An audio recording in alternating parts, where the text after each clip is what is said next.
Kurt, you tell him about that book a few times, won't you? Thank you for coming in. Thank you, Hugh Hewitt, and I will tell you about my book. It's called Crisis. It's a conservative action adventure with humor and gunplay. It was hailed by the Bulwark's Bill Kristol as appalling. Ahoy, you cruise shilling hacks! I couldn't think of a better blurb, and it's right there on the back. The never Trumpers hate it. That means you'll love it. That means you need to get it for yourself. You need to get it for the liberal who thinks they don't want it. And check out the pronouns I'm using. Thinks they don't want it, but needs it so hard. Who am I? Besides being the author of Crisis, I, Kurt Schlichter. Well, since we're doing the thing, Doctor, Assistant Professor, United States Army Colonel, retired, Kurt Andrew Schlichter, BA, MS, JD, LOL, Esquire. That's right, I'm also a noted trial lawyer. And I am the senior columnist at Town Hall. You'll want to check out my work today. I've got a good one. It's called Pardon Everybody. Who do we pardon? We pardon everybody. What about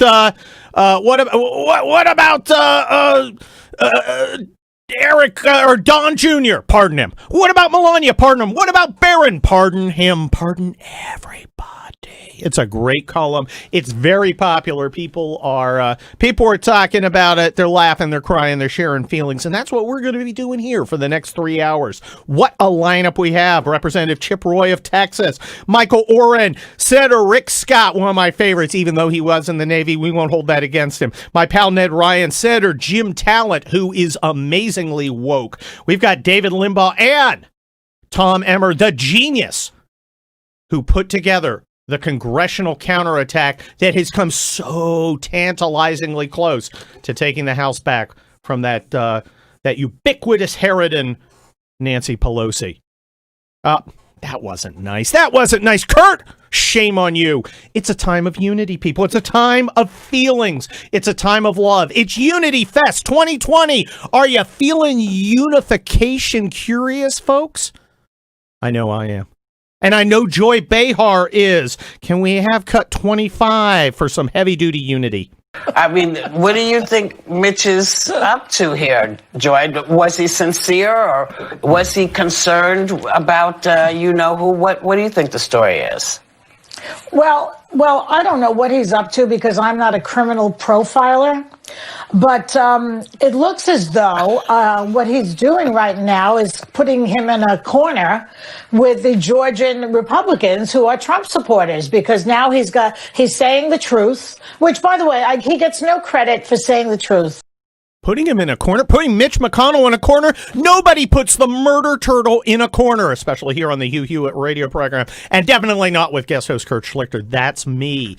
Are you feeling unification-y? I am. I certainly am after that. I mean, that's okay. Maybe that was an exception to the rule because we are unifying it all up here. Let's look at Axios. They've got a scoop, and I can't actually read what was said. It's top Biden aides blank quote is under fire. It's by Hans Nichols and friend of the show, Jonathan Swan. And here's how it goes. Some advisors close to President-elect Biden, asterisk, I will always add an asterisk, are frustrated over a Glamour magazine interview in which incoming White House Deputy Chief of Staff Jen O'Malley Dillon referred to Republicans on Capitol Hill as blankers. I'm not sure that's all unification-y. Why it matters. Biden campaigned for the presidency by promising to, quote, restore the soul of America. I didn't know my soul needed restored, but okay. And not to question the motives of political opponents, whom he insists aren't enemies. Fighting words from a high-level staffer could give Republicans ammunition to cast doubt on Biden's sincerity. Yeah, it took Jen O'Malley Dillon's quote for us to cast doubt on Biden's sincerity, as he's in his campaign to restore our soul through the power of unity. After the Electoral College affirmed Biden's victory on Monday, I forgot the asterisk after Biden, he promised to, quote, turn the page, unquote, on the campaign and, quote, heal the country. He's going to heal the country, folks, through the power of unity. This is unity, you blankers. Some donors want O'Malley Dillon, his campaign manager, to apologize to Biden and perhaps to congressional Republicans. Okay, I feel that I need to explain how apologies work. Because if you're going to call me a blanker, I would think that I am due the apology, not like some other guy who'd prefer that you not pull the mask off the seething hatred he's attempting to hide. Because let's face it, they don't like us. They don't like us. They want us disenfranchised, disempowered, and some of them want even worse. Are you on Twitter? I'm on Twitter at Kurt Schlichter. You should follow me. Caution, I work a little blue. But if you're on Twitter, you know, there are people out there who really seem to prefer that we not, you know, live. And it's you know, but unity, folks. There's a bunch of unity going on. Let's continue with this Axios article. Top aides blanker quote is under fire. Between the lines. This is one of the first signs of division in a team that's prided itself through the campaign and transition on unity. Wait a minute. Unity in the campaign, not like unity among us. Message discipline and minimal leaks, and is now preparing to govern. Asterisk. For those of us who, from day one, bought into Biden's calls for civility and a return to normalcy, this isn't just beyond the pale. It's just plain stupid, said one Biden donor. The other side. She could have used a different adjective, sure, said one Biden official. But you know, Jed, she's real. She's authentic. She says how it is. Okay. So, basically, these calls for unity are a bunch of, you know, Jerry Nadler. It's a bunch of Jerry Nadler. It's come on. Look, I don't want to unify. I don't believe we should be unified. What, Kurt? You hate unity? I bet you hate puppies too. I love puppies. My record on puppies is unimpeachable. I am pro puppies. But unification, I don't want to be unified. I want a vigorous debate over every issue. With strong advocates making their case so I and you and the rest of us can decide on the best course of action, because we've heard all sides. The purpose of unity is to shut up dissenters. Unify! Don't make trouble! Get together! Bring it in for the win! We're a team! I'm not a team! I'm not a team! I'm not a supporter of Biden, and I want him to fail in everything he does. Pretty much. I mean, you know, statistically, he's got to do something I agree with, but what's that going to be? Re-embrace the climate cult? I don't want him to succeed in that. Cut the military budget to the bone? I don't want him to succeed in that. Screw up the Middle East and give more money to the mullahs? Nope, not unifying around that. Unity is a scam. It's a way to shut us up. It's a way to say, well, all you people who supported President Trump, we want you to come around. And they say it. They say it right here in this article. They say that Biden wants to project a message that Republicans aren't bad people, and that when Donald Trump departs the scene, they may have an epiphany. I don't need an epiphany. I know you suck. President Biden asterisk, you and your whole commie cadre. Okay? I'm not unifying. And this baloney about how somehow when Donald Trump goes away, we're all going to get better and we're all going to start, you know, rowing in the same direction, rallying around him. You want unity. What are you giving up, Joe Biden? What are you giving up? What do I get? What is important to you that you will forego in order to buy my trust? Are you going to not ban my religion? Are you not going to ban my guns? What's important to you that you're going to say, well, this is important to the people who are normal patriotic Americans, and to reach out to them, I am going to forego it as a show of good faith? The answer is nothing, because he's not going to do that. But come on. He wants us to give up. He wants us to submit. He wants us to roll over. Yeah, I don't play that. You don't play that. We certainly don't play that here in the Relief Factor studio in beautiful Southern California. This is the Hugh Hewitt radio program. I am guest host Kurt Schlichter. Stick around. Portions of the Hugh Hewitt Show are brought to you in part by Prison Fellowship. Click on the Angel Tree banner at the top of HughHewitt.com.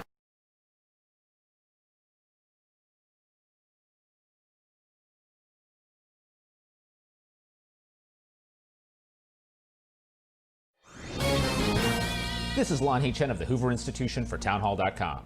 California Governor Gavin Newsom has repeatedly called on Californians to come together and make sacrifices to fight COVID-19. The request would have been better received if, at the same time, Governor Newsom wasn't off violating his own public health guidance by dining with a group of lobbyists at one of America's most posh restaurants, or sending his kids to a Sacramento private school in person while many California schools remain closed for in-person learning and millions of students slog their way through online classes. The problem with Newsom's hypocritical actions is that they undercut the very healthcare professionals and scientists whose advice he is asking Californians to follow. It makes those of us who live in California wonder who we can trust and what guidance we should be listening to. At a time when we need leadership and clarity, Newsom has given us hypocrisy and confusion. California's voters won't soon forget his shortcomings. I'm Lonnie Chen.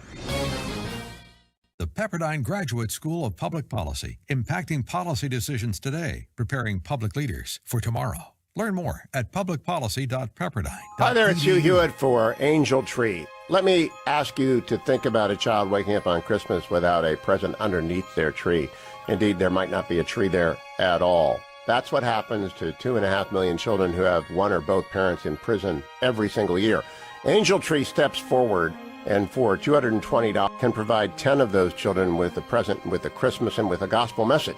So I'm partnering with Angel Tree this year, and if you go to HughHewitt.com, at the very top you'll find the Angel Tree banner to make sure that those children, as many of them as possible, get some love at Christmas, some grace of the season, the proclamation of the word, for unto him a child is born. That is what Prison Fellowship through Angel Tree does. That's what I'm asking you to do. Please go to HughHewitt.com and be as generous as you can. $220 gift gives those gifts that Christmas to 10 different children. And thank you. Merry Christmas.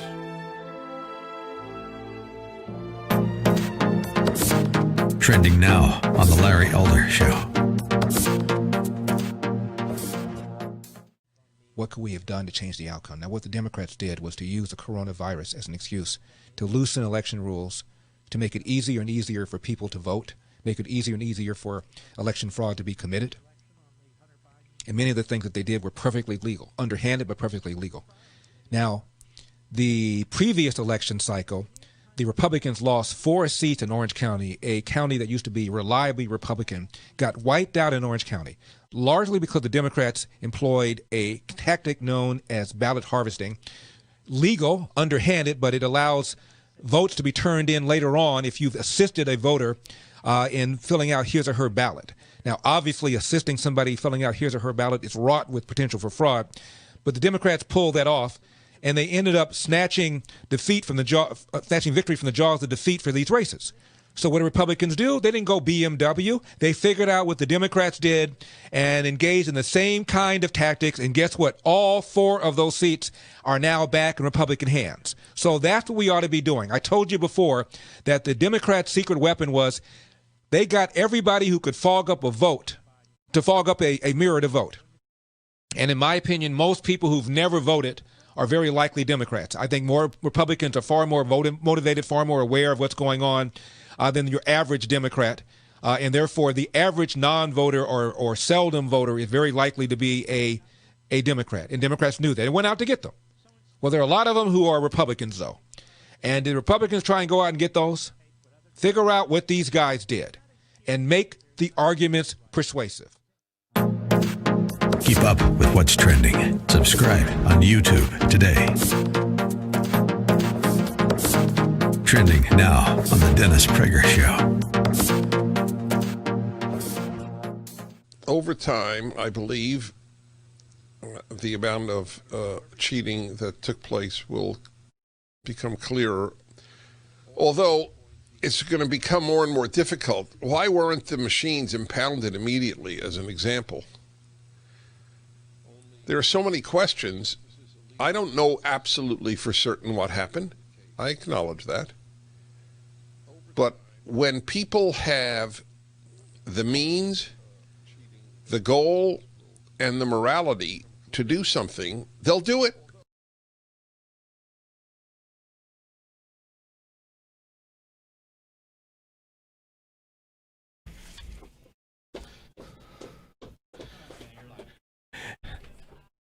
And you know that Kurt Schlichter is guest hosting the Hugh Hewitt radio program when the powerful punk waves of the Ramones emanate, this time on the Christmas tip.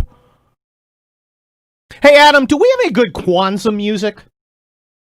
I'm on it. I want to. Yeah, we're going to need to have an appropriate Kwanzaa tune, because there's nothing I like more than made up socialist fake holidays, which perfectly encapsulate 2020. That's like the ultimate 2020 thing. But anyway, I need a good Kwanzaa carol, and I've been asking for evil Christmas carols. Christmas music, just because I want to take it in a different direction from Hugh. But I don't necessarily need evil Kwanzaa music, but I'm open to it. Maybe like the Misfits, the Sex Pistols, Kwanzaa thing. Adam, thumbs up. He is on it. So brace yourself for the next bumper music. We may have evil Kwanzaa music. But Christmas itself isn't evil. Christmas is good. It's about giving. It's about the Lord sending his son as a savior, making that sacrifice. That's what we're really celebrating. It's sad that when the Charlie Brown Christmas has better theological underpinnings than some of our mainstream churches. But you don't have to fall into the cultural malaise. You can make a stand. You can personally make a difference. I've done it myself. I've written this check, and I'm going to ask you to do it too. It's for Angel Tree. It's the Hugh Hewitt campaign for Christmas to help kids whose parents are in prison. Here's an amazing statistic. This Christmas, just 8 days from now, 2.7 million children will spend the holidays separated from their incarcerated parents. Think about that. But Angel Tree is a program of the nonprofit Prison Fellowship that serves parents behind bars by equipping you and me to share the love of Jesus with prisoners, children, and families. Like I said, I've done it. I'm a colonel, retired colonel. I try and lead by example. I have written a check, so I'm not asking you to do something I didn't do. I was proud to do it. James Ackerman is the president of Prison Fellowship. Here's what he's got to say. When a parent goes to prison, the household is economically devastated. These caregivers cannot afford to buy Christmas gifts for their own children. But the genius of Angel Tree is that we are purchasing the Christmas gift on behalf of the incarcerated parent. I think that's amazing. Okay, you got these little kids, their parents are gone through no fault of their own, and yet the parents are reaching out. Think about what that does. As James Ackerman pointed out, children of prisoners should not be punished for the misdeeds of a parent. They deserve the experience the love of Christ that only you can make happen. So please help make sure these precious kids aren't forgotten. Just go to HughHewitt.com. For a gift of just $220. You can bless 10 children of prisoners with special Christmas presents and a personal note from their incarcerated parent. Plus, every Angel Tree family is also given access to a free, easy-to-read copy of the Bible in English or Spanish. Again, please go to HughHewitt.com and click on the Angel Tree banner. I know I did. In these final days of the holiday season, you'll be blessed as you help make the children of an American prisoner experience the joy of Christmas by joining our campaign for Prison Fellowship's Angel Tree this year. Now, thank you. And, as a thank you to you, Salem Media has done something incredible. There's an incredible man that we lost this year, a loss attributable to this horrible disease. And that was Herman Cain. And the man was an inspiration. From poor to CEO is the incredible true story of Herman Cain, where a man came from a poor and undereducated family and reached the highest levels of corporate, social, and political America. It's available now at salemnow.com. On demand, $14.99. DVD, $19.99, or on demand and DVD, $29.99. And the video on demand, that gives you unlimited viewings. You can check it out. It's great. If you've seen Larry Elder's movie. The Herman Cain portion was definitely a highlight. This is a great guy. It's inspirational, and it's fun. So go out, get From Poor to CEO. Now, we got a lot more stuff coming up here on the Hugh Hewitt radio program. I'm guest host Kurt Schlichter. I'm here in the Relief Factor studio here in beautiful Southern California. And we have, I got a little surprise for you. He's a little feisty. It's Representative Chip Roy of Texas 21. This is going to be spicy. Tex-Mex. Stick around. Don't forget to sign up for the Hughiverse. All of Hugh's broadcasts on demand, the after show, which in my opinion is worth the price all by itself, Dwayne FM, and all sorts of bonus content. www.hughiverse.com.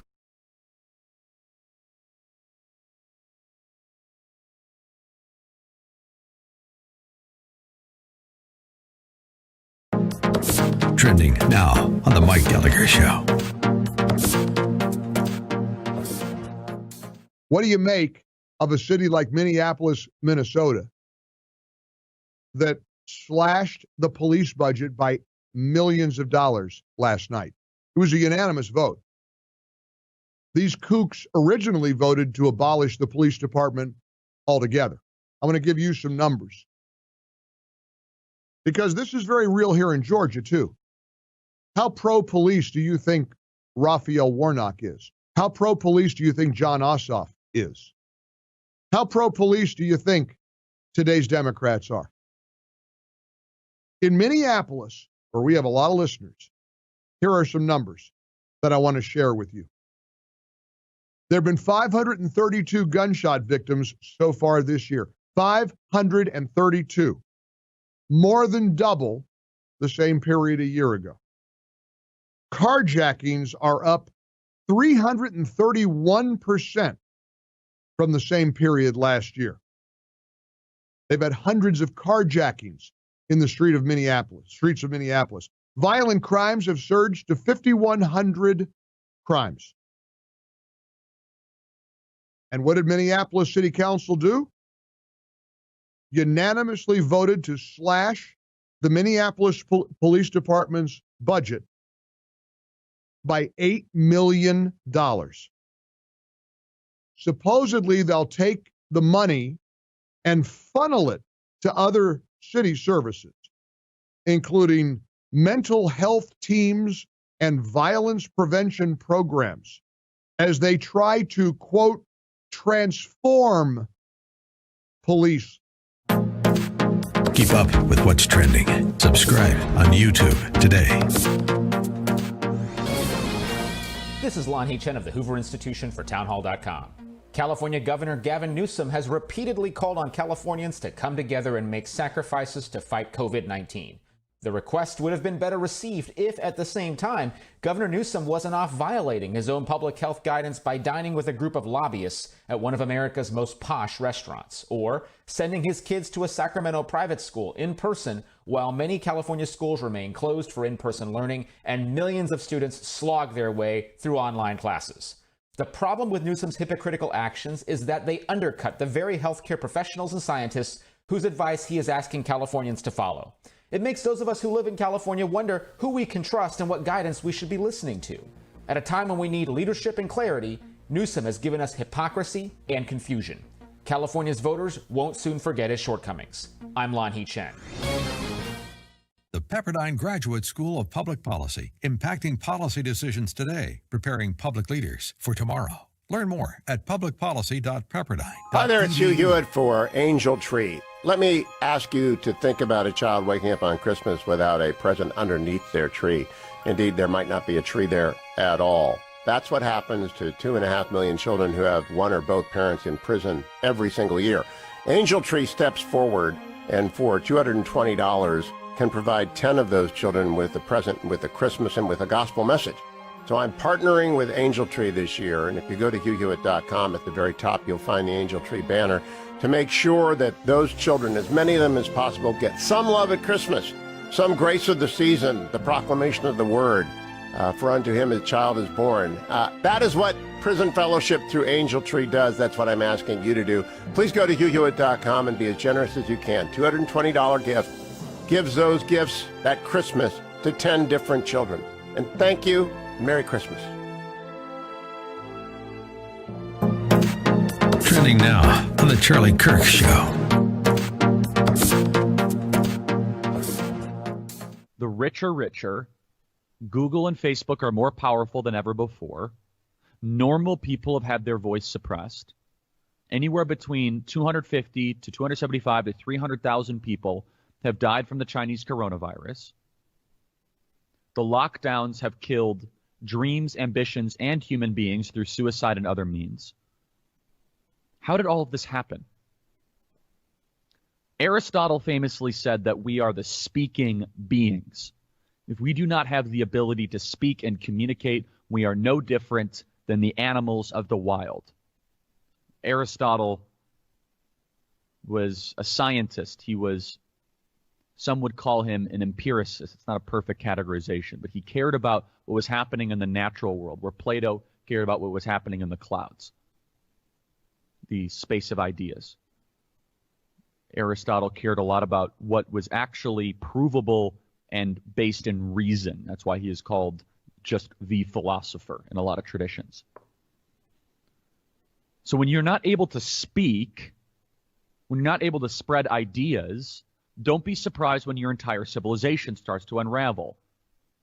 So when you're not able to say, hey, I think hydroxychloroquine might actually work, then all of a sudden your YouTube account gets shut down, your Twitter account gets shut down, your Facebook page gets shut down.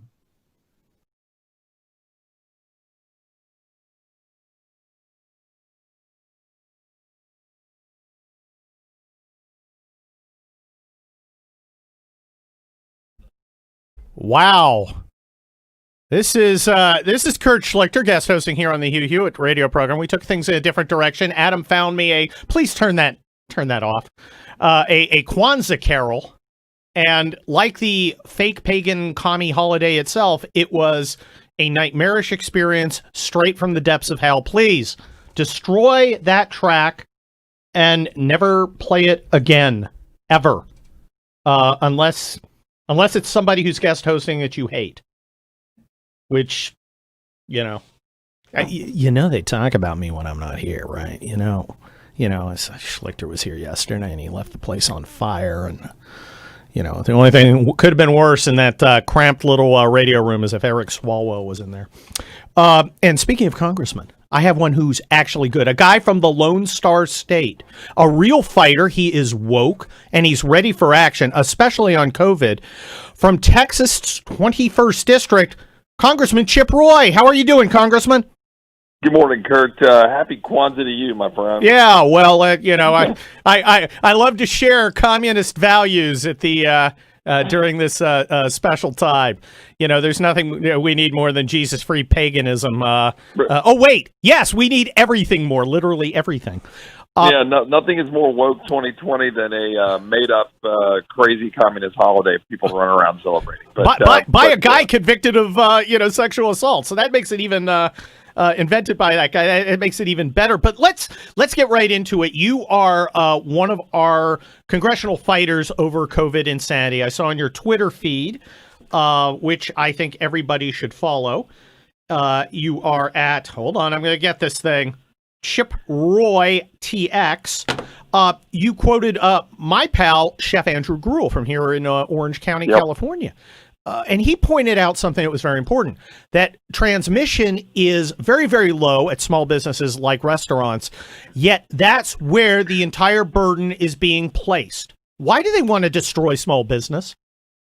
I think this is one of the important questions, Kurt, seriously. I've been tracking this very early. When this started breaking out last March, one of the first things that I asked for is for people to focus on the elderly, the vulnerable, protect their nursing homes, the opposite, by the way, of what Cuomo did in New York, for example.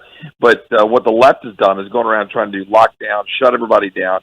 And that's all about control. It's all about destroying the backbone of America, the small businesses, which represent the entrepreneurial spirit, the least government place in the world, which is the entrepreneurial small business in America. And I think it's purposeful. And we're seeing the destruction of the creativity and the ability for people to go out and make their own living rather than having to rely on government. That's purposeful by Democrats, and they're using the virus as an excuse to do it. And if you look at the data, and you've looked at it, I've looked at it, and I follow some great accounts on Twitter. El Gato Malo is a great one, the Ethical Skeptic, Phil Kerpen, Alex Berenson, the chef you just pointed out has been out there talking about it. These restaurants that are shutting down, there's very little evidence of any transmission there. There was a great study that came out of Spain where they've been doing a bunch of contact tracing. People who get out and about are less likely to get the virus. People who wear masks, it's either the same or maybe even more likely to get the virus, at least according to this one study. So we're getting a lot of crap thrown at us, and we ought to just be doing the one thing Americans are supposed to be good at, which is live free. And we need to push back. Exactly, Congressman Chip Roy.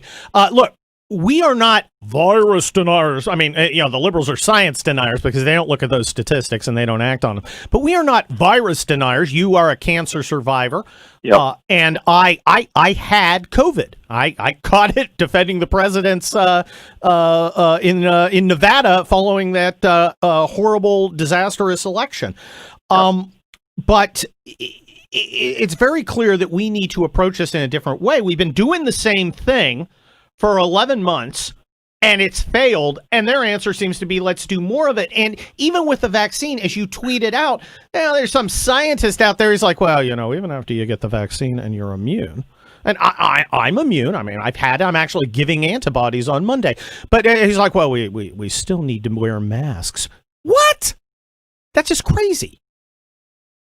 Well, and this is the problem, right? Is there's no logic or reason in this in terms of figuring out how we're going to go out and continue to produce the biggest economy in the world. I was amused when you see these folks go, well, New Zealand and these other countries, they've got their lockdowns.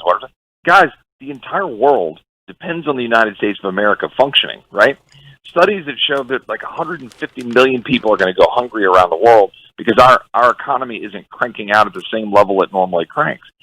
And then we're seeing what's happening in our own country in the decimating small businesses. Now we're debating in Congress. We're not debating crap in Congress. We never debate. But a handful of oligarchs, Nancy Pelosi and a few others, are running around and they're going to drop a $2.4 trillion bill on the floor of the House of Representatives today that I haven't seen. Literally, I've not seen it. I don't think it's too much to ask Representative Chip Roy for our representatives to actually read the things they're voting on. Now, call me crazy, and people do, but how do we get into a place where we're passing giant bills without even reading them? Well, we get that place is called Congress, yeah. And the problem is when everybody goes, well, what's wrong there? What's wrong in that town? That's precisely what's wrong. And by the way, let me just go ahead and point the guns at both Democrats and Republicans. I mean, I'm obviously a proud Republican, but Republicans have been doing this too. We haven't had, believe this or not, to your listeners out there, we haven't had a vote on the floor of the House of Representatives on an amendment in open debate. That is, that a congressman, one of the 435, your congressman, ladies and gentlemen, whoever it is, goes to the floor and offers an amendment. We haven't done that since May of 2016. The place is fundamentally broken. It is run by Nancy Pelosi and a handful of people in a back room in a committee who put together a big bill, and they bring it down to the floor, and they say, take it or leave it. And that's what we're going to get today, ladies and gentlemen. $2.4 trillion dropped on the floor of the House. So I sent a letter yesterday, along with, I think, maybe 12 to 15 of my colleagues, telling the president, man, look, you should veto these spending bills.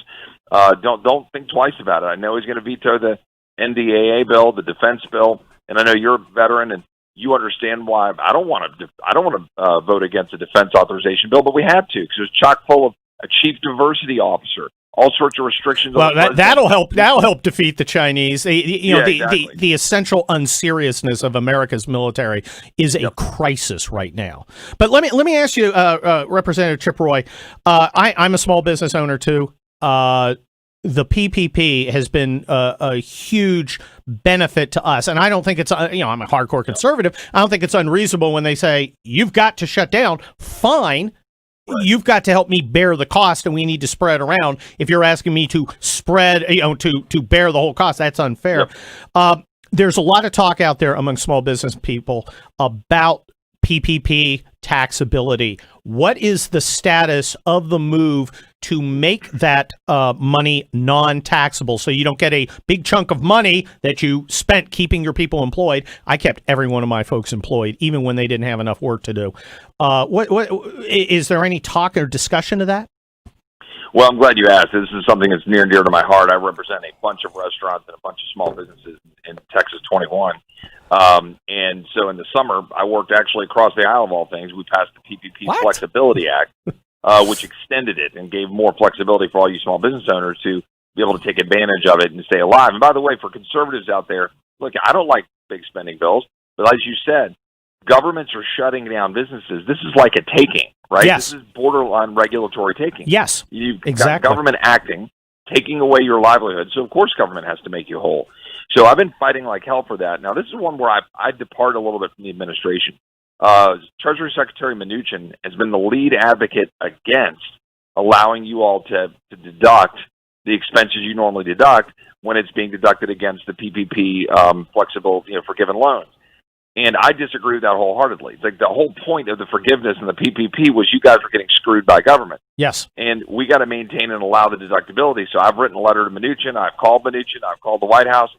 And Mnuchin has actually been threatening that they might even veto whatever bill, even though the bill's going to be a disaster, at least have some pieces of the PPP in there, including deductibility. And they're pushing back on it. So the negotiation right now, I'm advocating hard. Get that tax provision in there. We need an extension of the PPP of funds to be available. We need to clear off the decks of the loans and make sure they're already forgiven and make sure that there's another round to help these businesses stay afloat. It's the one single thing we ought to be able to do. And by the way, remember, Nancy Pelosi's been blocking anything we try to do on small businesses since August. She's done so for crass political purposes. She admitted it, acknowledged it. So she's the obstacle to small businesses.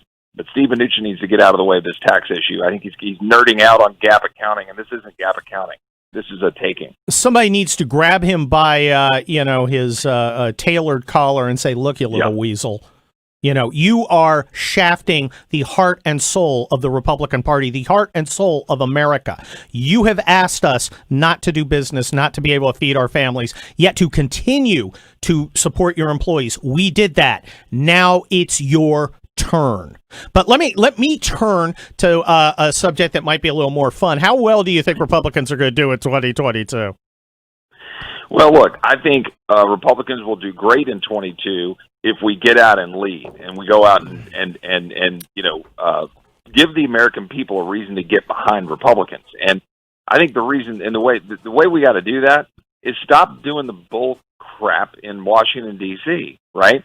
Go straight to the people and go to about what we want to see. We're tired of having a government. Just yesterday in that letter that we sent to the president saying veto these bills, why would any Republican vote for one of these spending bills that funds education to teach our children to hate America, that funds a border that's completely insecure and empowers cartels to move people across our border and move narcotics across our border? Why would we fund a government that is going to continue to take away our ability to go to the doctor of our choice and empower insurance bureaucrats? Exactly. Why would we do any of that? That's Congressman Chip Roy. This is the Hugh Hewitt radio program. I'm guest host Kurt Schlichter. Stick around for Dr. Michael Oren. Thank you, Kurt. Got to do a couple of bits of business. Let me remind everyone, if they're buying gold for Christmas, and that's a very good idea for people that you love, to give them American Eagles or Canadian Maple Leafs or Krugerrands to put away in their safety deposit box for the years ahead when things are tight or when the currency goes out of control. Gold will keep its value. Buy gold at hughgold.com. That's hughgold.com. That connects you to Birch Gold. Now, Birch Gold will also, if you need help at this time of the year and you're doing some financial nips and tucks and rearranging, they'll help you diversify your portfolio by moving 10 to 25% of your IRA or 401k into a physical precious metals IRA. They store it for you. They take care of it for you. It's not an ETF. It's not buying gold mines or any of the substitutes for gold. It's real, honest to goodness gold and silver in a vault marked with your name on it, maintained by Birch Gold, one of the best companies in the business. Text my name, Hugh, H-U-G-H, to 474747, and Birch Gold will send you the free information kit, or you can get it at hughgold.com as well. And while I'm not there to take it in person, I'll be taking my Relief Factor this morning. Now, relieffactor.com is a portion of my daily drill. I usually take it in the first hour of the show, but when I'm off, it still is part of my daily drill. It's what gets me up and keeps me going, especially when I got a 10er ahead of me, even when I got a 4 ahead of me, whatever it is, when I'm out and trundling about on the road, walking or running. It's relief factor that keeps those minor aches and pains to an acceptable limit. Do what you can to provide temporary relief to those minor aches and pains, because you got to keep exercising. You're going to get older, and they both cause minor aches and pains. Your knees pop,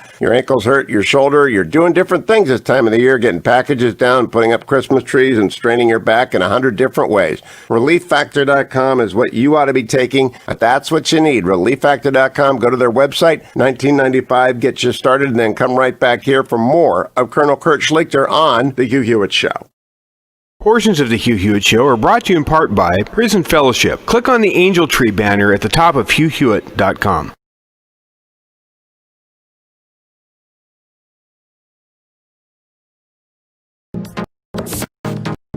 Trending now on the Eric Metaxas.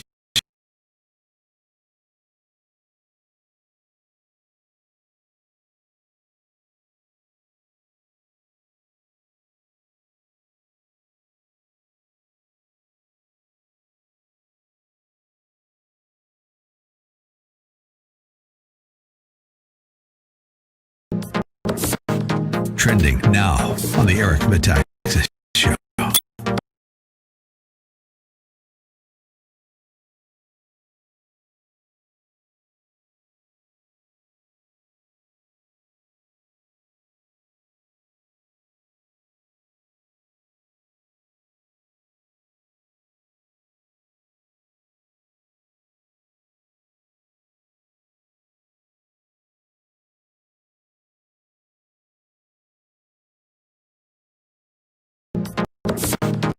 Trending now on the Eric Metaxas Show.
We're back on the Hugh Hewitt radio program. I am guest host Kurt Schlichter, senior columnist at townhall.com, author of the new novel Crisis. I am a noted trial lawyer. I'm a retired United States Army colonel. And I am honored to have one of my favorite guests because you know I am a Hugh Hewitt listener. I listen to it every day, usually on podcast, because I don't get up at 3 a.m. every day. I'm no longer in the Army. One of my favorite guests is Dr. Michael Oren. He's the author of The Night Archer. He's the former Israeli Deputy Prime Minister for Diplomacy. Dr. Oren, how are you doing? I'm good, Kurt. Good to be with you. It's always nice to talk to a fellow paratrooper, except I only fell out of the plane 5 times to get the badge to meet girls. You were the real deal. Yeah, I would say I was pushed out about 25 times. I remember them tossing. I remember them tossing one reluctant young private out of the C-5. That was quite an experience. Anyway, Dr. Oren, this is a challenging time for Israel. You're looking at new elections in a few months. You're also looking at a new administration following what was arguably the most pro-Israel administration in American history. How's Israel navigating the future with America's executive in the hands of a party that contains a significant anti-Israel bloc?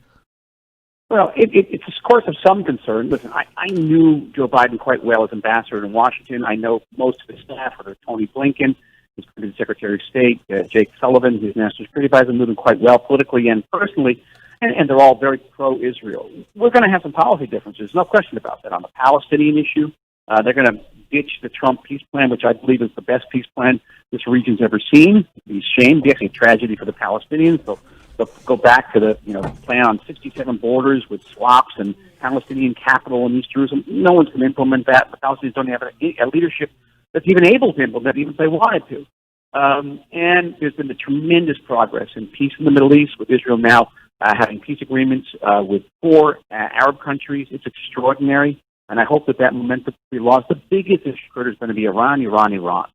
And whether the incoming Biden administration will move quickly to renew the disastrous 2015 Iran nuclear deal, which poses an extreme danger to this entire region, to Israel, and I think even to the United States, because Iran is developing intercontinental ballistic missiles that doesn't need to hit us; it needs to hit you. And it's amazing that people are renewing this deal. But so far, all the indications are that they're serious about it. Well, Dr. Oren, look, I'm not going to insult you by asking if Israel is behind some of the recent misfortunes among notable terrorists and terrorist enablers, including explosions and lead poisoning. But it does seem that perhaps someone in anticipation of the change in American policy towards Iran is attempting to reset the chessboard. How is Israel going to deal with it? What's truly an existential threat if you have a significant number of American policymakers who believe, for whatever reason, that appeasement of these mullahs is the proper course of action? Well, you said 2 essential words, Kurt. One was terrorist, the other was existential. Okay, Mr. General Mohsen Fakhrizadeh, who was eliminated several weeks ago, was a general in the Iranian Republican Revolutionary Guards Corps, which is listed by the United States as a terrorist organization. And yet you had people like John Brennan, the former director of the CIA, coming out and calling that act an act of state terrorism. So what world, what universe is eliminating a terrorist leader an act of state terrorism? That's very, very bizarre. But the key word here is existential also. Iran is sworn to destroy the state of Israel. And it's not just words, it's acting to do that all the time. So we have both the duty and the right to defend ourselves. And we exercise that duty and right also during the Obama years. We never stopped. And I don't think you should read into any actions that have been imputed or attributed to the state of Israel as being a departure from long-standing Israeli policy, which is simply to fight terrorism, to kill terrorists, and defend ourselves against existential threat. Well, Dr. Oren, Israel is on the border with Lebanon. Southern Lebanon is dominated by Iran and Iranian proxies. There are tens of thousands of missiles located in southern Lebanon. The simple fact is, and we know what happened in 1973. We know what happened on the Golan. We know how close Israel. It was such a close run thing. If Kahalani's brigade, for instance, had folded, we wouldn't be talking about Israel right now. is Israel prepared? And I know they're prepared tactically. I'm thinking logistically with stores of ammunition and reserves to deal with another war against the Iranians, essentially, and their proxy forces from Lebanon. Well, the answer is unequivocally yes. The IDF, the Israeli Defense Force, have been training consistently to assault and enter the 200 southern Lebanese villages under has placed 130,000 rockets aimed at all of our neighborhoods, our schools, our communities. Well, no choice. They can hit us with between 2,000 and 4,000 rockets a day. Well, so Doctor, we continue to rely on the United States for resupplying us. Well, Dr. Oren, there are a lot of friends of Israel here in the United States, and I hope some of them are in the Democrat Party. The one thing that we need to make clear, we will always stand with Israel. This is Kurt Schlichter, the Hugh Hewitt program. Stick around.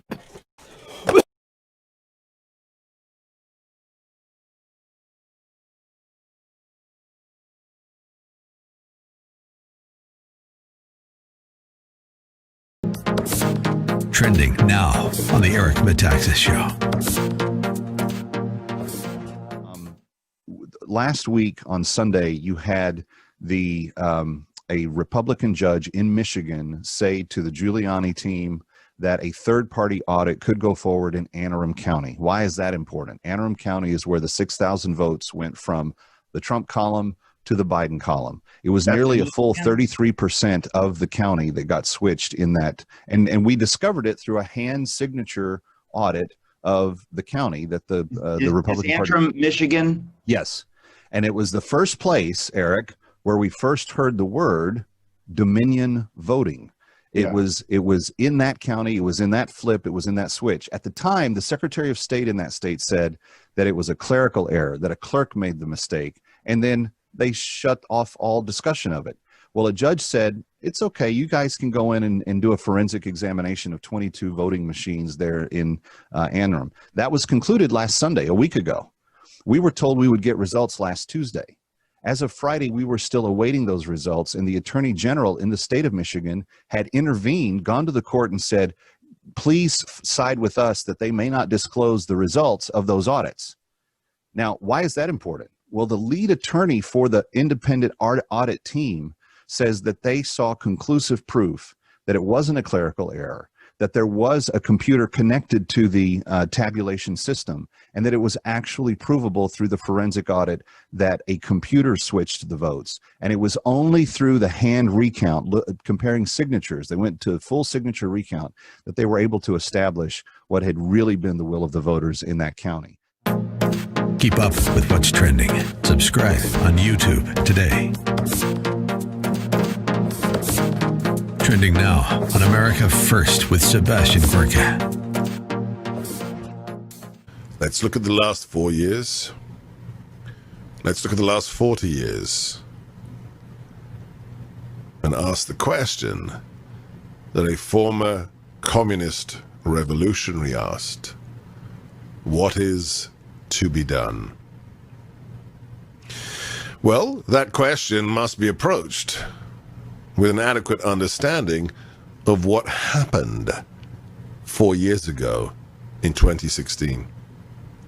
Because it was such a strange occurrence. Something that no man or woman could have predicted. How a reality TV star who was really not a member of the Manhattan jet set, who was rejected by that jet set for the longest time until a certain member of that community took him under her wing. That individual who'd never run for political office before, who toyed with the idea of being a mayor or even running for president, decided to come down those escalators with his beautiful wife. And most people, almost everyone, except, the odd caller to our show, wrote it off as a publicity stunt, as something to be laughed at, until he defeated every single, 16 or 17 GOP candidates most of whom were just processed politicians from within the so-called swamp. Keep up with what's trending. Subscribe on YouTube today. This is Lonnie Chen of the Hoover Institution for townhall.com. California Governor Gavin Newsom has repeatedly called on Californians to come together and make sacrifices to fight COVID-19. The request would have been better received if, at the same time, Governor Newsom wasn't off violating his own public health guidance by dining with a group of lobbyists at one of America's most posh restaurants, or sending his kids to a Sacramento private school in person while many California schools remain closed for in-person learning and millions of students slog their way through online classes. The problem with Newsom's hypocritical actions is that they undercut the very healthcare professionals and scientists whose advice he is asking Californians to follow. It makes those of us who live in California wonder who we can trust and what guidance we should be listening to. At a time when we need leadership and clarity, Newsom has given us hypocrisy and confusion. California's voters won't soon forget his shortcomings. I'm Lonnie Chen. The Pepperdine Graduate School of Public Policy, impacting policy decisions today, preparing public leaders for tomorrow. Learn more at publicpolicy.pepperdine.edu. Hi there, it's Hugh Hewitt for Angel Tree. Let me ask you to think about a child waking up on Christmas without a present underneath their tree. Indeed, there might not be a tree there at all. That's what happens to 2.5 million children who have one or both parents in prison every single year. Angel Tree steps forward and for $220 can provide 10 of those children with a present, with a Christmas, and with a gospel message. So I'm partnering with Angel Tree this year, and if you go to HughHewitt.com, at the very top you'll find the Angel Tree banner to make sure that those children, as many of them as possible, get some love at Christmas, some grace of the season, the proclamation of the word, for unto him a child is born. That is what Prison Fellowship through Angel Tree does. That's what I'm asking you to do. Please go to HughHewitt.com and be as generous as you can. $220 gift gives those gifts that Christmas to 10 different children. And thank you. Merry Christmas.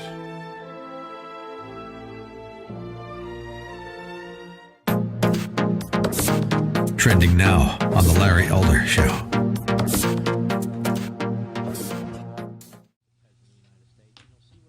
Huge number of Democrats who believe that the Russians changed the outcome of the election in 2016, but they're just flabbergasted that Donald Trump is daring to suggest that this election might have been rigged or might be fraudulent. No matter what the Russians may have done, I say to my friends who are listening to the program, the Democrats, no matter what the Russians have done or the Chinese have done or the Iranians have done, and clearly they've all have tried to interfere with our elections, it pales in comparison to the interference, and I put that in quotes, by the mainstream media that you guys gobble up. Hunter Biden. New York Post breaks this story days before the election. This is a bombshell. And it isn't because Hunter Biden did anything illegal necessarily. It's because Joe Biden has for months denied knowing anything whatsoever about his son's business, let alone that he met with any of his son's colleagues, business associates. And it turns out Tony Bobolinsky, the longtime business associate of Hunter, who broke with Hunter, goes public and says he met with Joe Biden for some time. And also worked with Joe Biden's brother. And when he said to Joe Biden's brother, look, isn't this kind of dicey for you to be involved in something like this? Joe Biden's brother said, we have plausible deniability. So this story broke. And what did the mainstream media say? They said this is Russian disinformation. You have the CEO of Twitter suppressing the story, admitting he suppressed the story. And he admitted they shouldn't have done it. But the story was spiked. Keep up with what's trending. Subscribe on YouTube today. Trending now on The Dennis Prager Show. If somebody cheated in 1932 or 33 in the elections that put the Nazis in the Reichstag, then that person did a moral thing. I think we would all acknowledge, just as somebody who hit a Jew in the Holocaust did a moral thing. They violated the law. So since Democrats believe that they have prevented a neo-Nazi white supremacist dictator from taking power, they had the moral backing. So tell me, answer that question. What would stop a Democrat who could cheat from cheating? Can you think?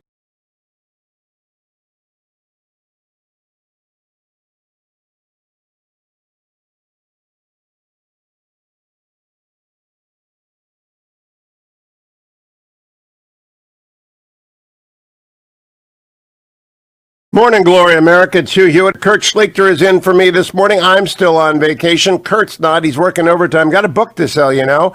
And Kurt, you tell him about that book a few times, won't you? Thank you for coming in. Oh, heck yeah, Hugh Hewitt. I'm going to tell him about my book. It's called Crisis. It's a novel about America split into red and blue. It's the 5th in the action-packed Kelly Turnbull series. It's got gunplay, but it's also got hardcore mockery of liberals. People are saying, hey, Kurt, you ought to take your novel and put it in the nonfiction section because all the craziness you're predicting is coming true in reality. This book was hailed by Bill Kristol as appalling, so you know it's good. Ahoy, you cruise shilling hacks! Anyway, enough about me. Let's get right to one of my favorite senators, a guy I want to invite to California to come and Senate here, despite him being a Navy vet, not Army, the decisive force of military victory in America. It's Senator Rick Scott from the great state of Florida. Welcome again, Governor. Well, you were a governor, Senator Scott. Kurt, you know, I used to go out there and try to recruit companies, and Jerry Brown loved me so much. It was so great because I'd go out there and just talk about how their taxes were ridiculous, their regulations, their permitting process. He never enjoyed that. I wanted to put up a billboard that said, "Same haircut, lower taxes, move to Florida." So, well, Governor, gosh, I keep doing that. Senator Scott, I'm thinking, hey, maybe there are other places. I love Florida. It's a great place. No low taxes. I can get a firearm like an American. You know, I'm thinking that might be a good thing. But my wife, who is from Cuba, is like, Cubans in Florida, Kurt, that's been done. So let's get serious. Well, come to Naples, where I live. You'd love it. We have a great shooting range down there, and it's a great place to live. Oh gosh, I'm sitting here in California. It is a nightmare, and it's particularly you can't even go to those things, right? Nothing's open. Well, that's one of the problems. A lot of our small businesses are closed, and what kept us alive was the PPP. Now I know the Senate is looking at a major stimulus bill. The PPP is very important to small business folks like me. I run a law firm with my partners, and we kept every person on board. We did not let any of our employees go. Frankly, we didn't take the money that we normally would. But, leaders lead, as you know, because you were a governor and you were in the Navy. Let me ask you something. Here's something that's very near and dear to our hearts. It is the tax deductibility of the PPP loans. If we are taxed on the PPP loans that are forgiven, the money that that's not profit, that's used as reimbursement for the costs that the government has imposed upon us as part of the COVID, spreading the loss as opposed to making small businesses bear the entire burden. If that is not deductible, that's going to be a major problem. Where do you stand on the deductibility? The non-taxability of forgiven PPP loans, and what's the status of the push to get them to be non-taxable? I know we're working to get it in the COVID bill that we're working on right now, or in the omnibus, either one. So I'm hopeful, but what we can't do is we got to do things that are fair to our small businesses. I mean, they're struggling, especially in a place like California where you got a governor that doesn't understand the need for jobs and just wants a federal bailout. But yeah, we got to help our small businesses every way we can. So we got on this COVID bill, we got to get something done to help the people that are struggling, help our small businesses. But these governors, open your darn economy. Yes. We got to do this safely. I'm excited the vaccine's coming out. The governors are going to be the ones distributing it. They've got to get this thing out. This vaccine out as quickly as they can to the most vulnerable populations, and then get this economy going as quickly as we can. Well, Senator Scott, we all agree COVID is a real thing. I had it. I beat it to a pulp. I'm now going to give my powerful antibodies to the Red Cross to help other folks.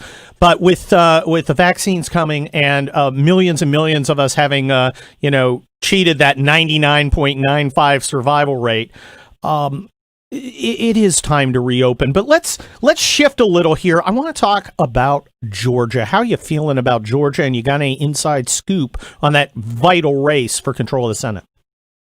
We're going to win. I mean, it's I love hearing that. Yeah, but we're going to win. Here's what they're doing really well.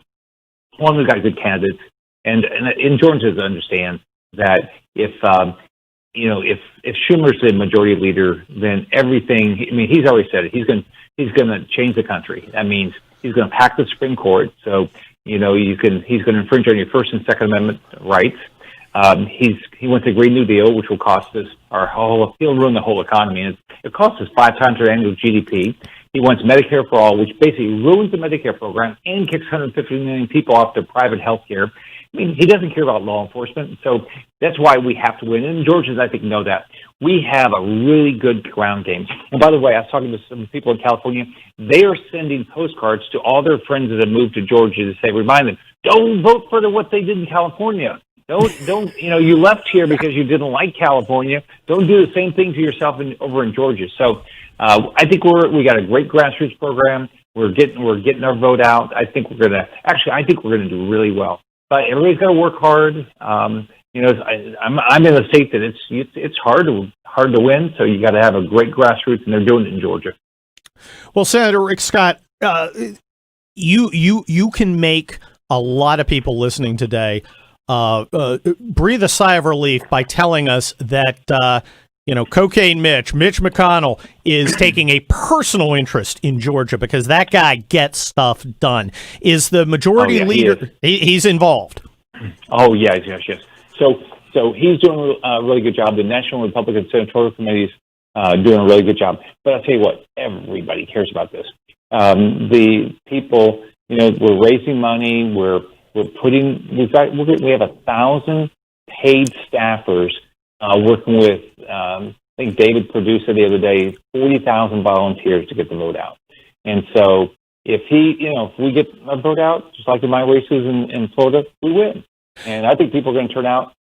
President Trump's been helpful. He's been telling people you got to get out and vote. And if we don't, then all the things we got done the last 4 years, the Democrats are going to undo. Look, Biden's going to try to do everything he can if he's the president to undo all the regulatory things that were done. So they'll do the same thing in Congress. Well, Senator Rick Scott, let's talk about what we're going to do when we get a 52-seat majority after winning both these runoffs against these, Fidel Castro hugging Democrat losers. Now, one of the first things you're going to face is dealing with Joe Biden's nominations for various, cabinet secretaries and so forth. Now, there's two schools of thought. One is the traditional school of thought, which is within reason you're going to give, President Asterisk the candidate, the nominee he wants. He gets who he wants unless there's a real problem. You kick out one or two, but most of them go through.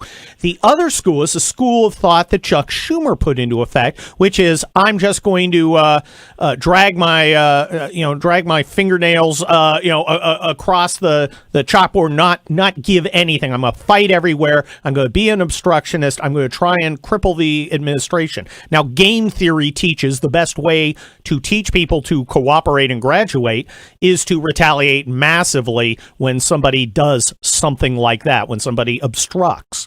When we win 52 seats, what's our strategy going to be? Are we going to go back to the old school way, or are we going to give them a dose of their own medicine? I think we're going to be very thorough and careful, look at every nominee's background, take our time to make sure we know exactly what they're saying, educate the American public on exactly how liberal all these nominees are. And look, I'm not supporting people that support the Green New Deal, right? I'm not supporting people who want to infringe on our Second Amendment rights. I'm not going to support people that want to bankrupt our country. And I think Republicans are in the same position. We are going to make sure we stand up for American citizens. And so you look at his nominees. If you look at Yellen, you know, near tandem. You look at, I mean, they'll spend every dime that we have, and there's a day of reckoning. We don't know when it's going to happen, but $27 trillion worth of debt. What's the number that we said that we have a big problem? And Biden is going to get us there. I'm pretty sure he'll do everything he can. So I'm going to do everything I can to make sure we take our time to go through every nominee. Well, Senator Rick Scott, I know with you fighting for us and for the people of the great state of Florida, we're in good shape, and we will be in good shape in the United States Senate, hopefully. And I think it's going to happen with 52 Republican members led by the murder turtle, Mitch McConnell. Good times ahead. Good times ahead here on the Hugh Hewitt radio program. I'm guest host Kurt Schlichter. Stick around. Portions of the Hugh Hewitt Show are brought to you in part by Prison Fellowship. Click on the Angel Tree banner at the top of HughHewitt.com.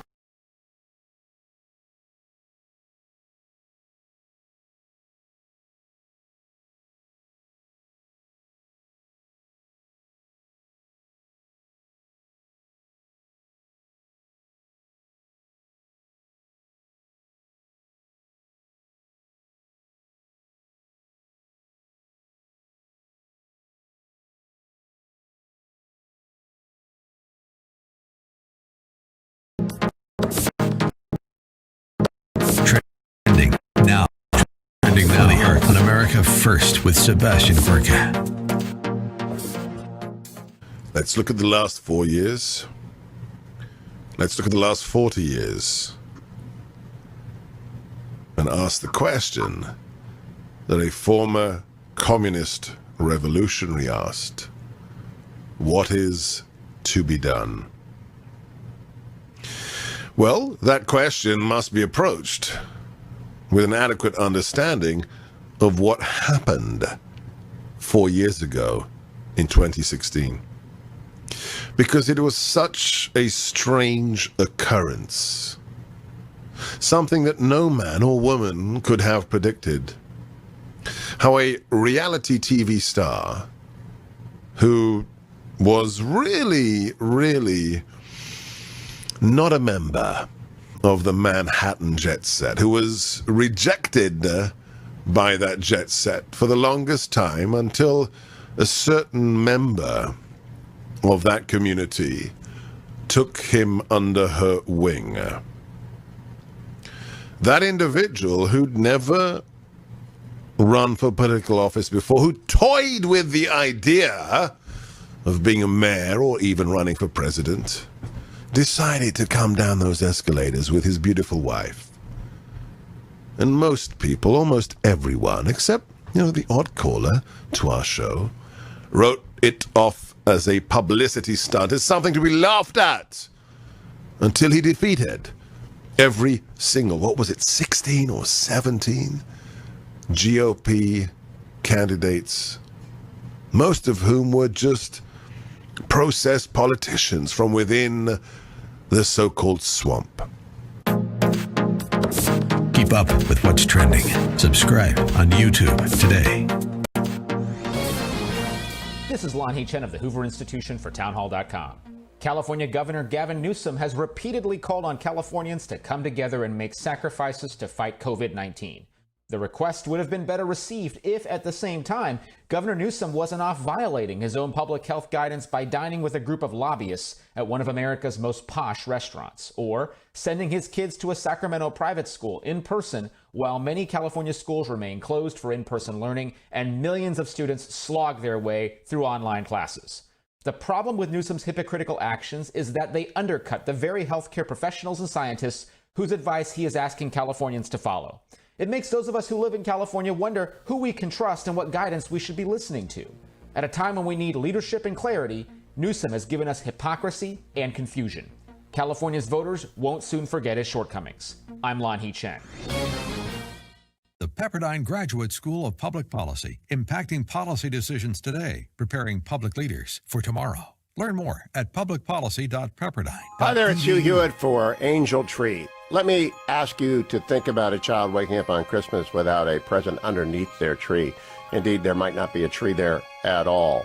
That's what happens to 2.5 million children who have one or both parents in prison every single year.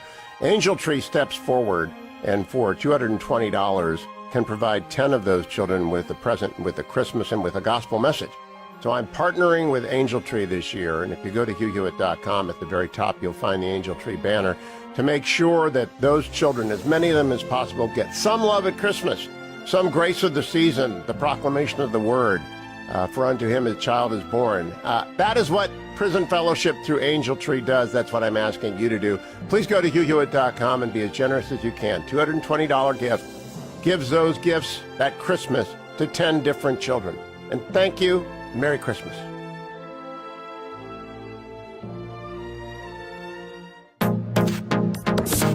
Trending now on The Larry Elder Show.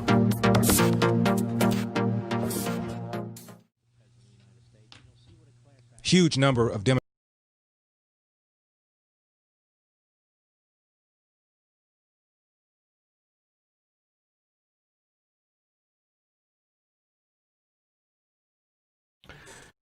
And that evil Christmas bumper music is an indicator that guest host Kurt Schlichter is at the helm here in the Relief Factor studio in beautiful Southern California, guest hosting for the amazing Hugh Hewitt in this Yuletide season. I don't even know what Yule, Y-U-L-E. I don't know what that is. Yule. If somebody goes, here's a Yule log, I'm like, it looks like a log to me. What makes it Yule?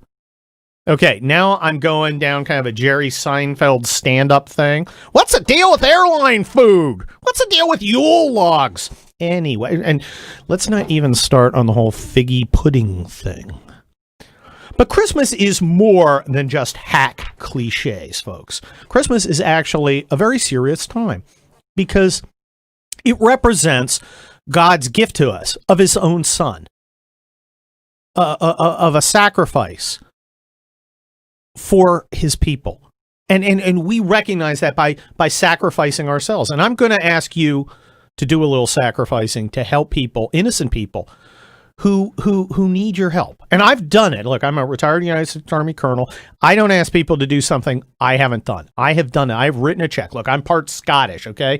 I am so thrifty, it's actually physically painful. But I did it. And I did it because I believe in this. It's Angel Tree. Here's an amazing statistic. Think about it. This Christmas, just 8 days from now, 2.7 million kids will spend the holiday separated from their incarcerated parents. Angel Tree is a program of the nonprofit Prison Fellowship that serves parents behind bars by equipping you and me to share the love of Jesus with prisoners, children, and families. James Ackerman is the president of Prison Fellowship. You know, when a parent goes to prison, the household is economically devastated. These caregivers cannot afford to buy Christmas gifts for their own children. But the genius of Angel Tree is that we are purchasing the Christmas gift on behalf of the incarcerated parent. As James points out, kids of prisoners shouldn't be punished for the misdeeds of the parents. They deserve to experience the love of Christ that only you can make happen. So please help make sure these precious kids are not forgotten. Here's how you do it. You go to HughHewitt.com, which you should be going to anyway. And for a gift of just $220, that's not that much money, folks. You can bless 10 children of prisoners with special Christmas presents and a personal note from their incarcerated parent. Plus, every Angel Tree family is also given access to a free, easy-to-read copy of the Bible in either English or Spanish. Again, just go to HughHewitt.com. I did. Click on the Angel Tree banner. I did. And in these final days of the holiday season, you'll be blessed as you help make the child of an American prisoner experience the joy of Christmas by joining our campaign, Angel Tree, this year. Thank you. Now, there's also something else going on right now. And that is Joe Biden asterisk. He will always be President asterisk to me. He's nominating people for various positions. And he nominated Pete Buttigieg for Department of Transportation. Because when I look at Pete Buttigieg, I think here's a guy who's all about the transportation. The big deal is he's the first gay cabinet level official. That's not true. First of all, openly, okay, because who knows what some of these guys are doing. But look, friend of the show, Rick Grinnell, who I think will be president someday, and I had the honor of working with him in Nevada to defend the president's election integrity in Las Vegas before I came down with COVID and had to leave. Now Rick is openly gay, and that is like the least interesting thing about him. Okay, it's like, oh, what an interesting fun fact. Rick is brilliant. Rick is aggressive. Rick is woke. And it's like, oh, yeah, he's gay, too. Oh, okay. With Pete Buttigieg, that's like it. I mean, I should be calling him Audie Buttigieg because he famously went to Afghanistan and just showed up. Now, look, I'm no war hero. 30 years ago, right now, I was in the Persian Gulf, part of Desert Storm. I ran a heavily armed car wash. So, look, I'm no war hero. I just, broke windshield wipers and antennas. But, let's stop this nonsense. How about we treat people through the content of their character and not through silly, characteristics that don't matter? Let's do that. Stick around here on the Hugh Hewitt radio program. I'm guest host Kurt Schlichter.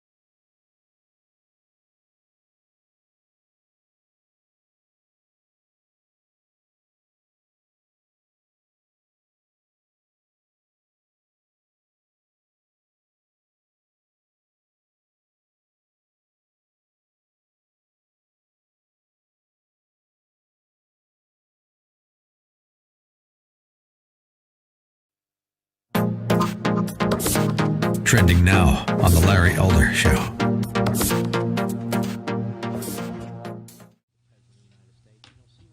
Huge number of Democrats who believe that the Russians changed the outcome of the election in 2016, but they're just flabbergasted that Donald Trump is daring to suggest that this election might have been rigged or might be fraudulent.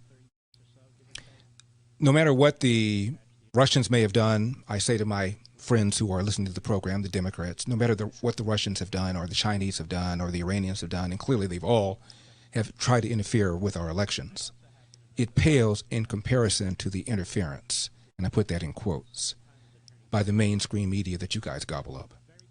Hunter Biden. New York Post breaks this story days before the election. This is a bombshell. And it isn't because Hunter Biden did anything illegal necessarily.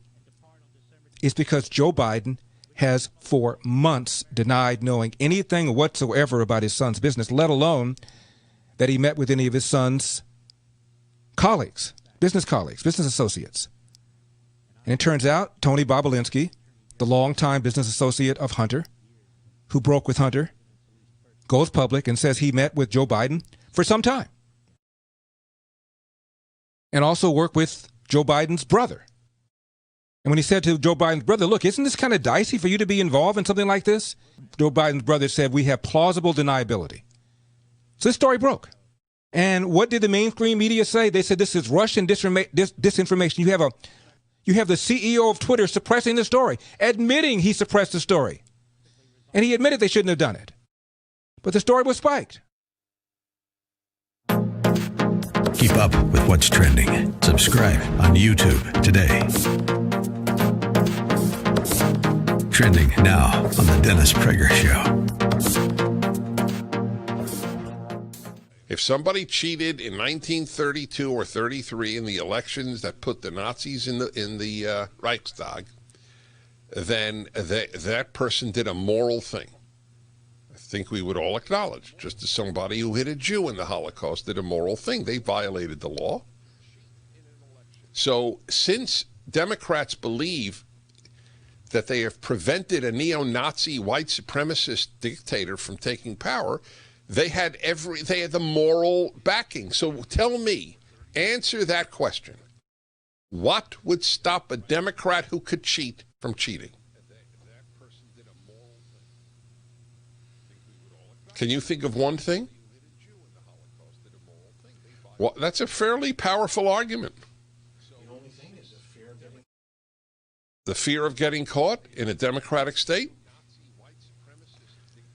Who's going to catch you? The New York Times?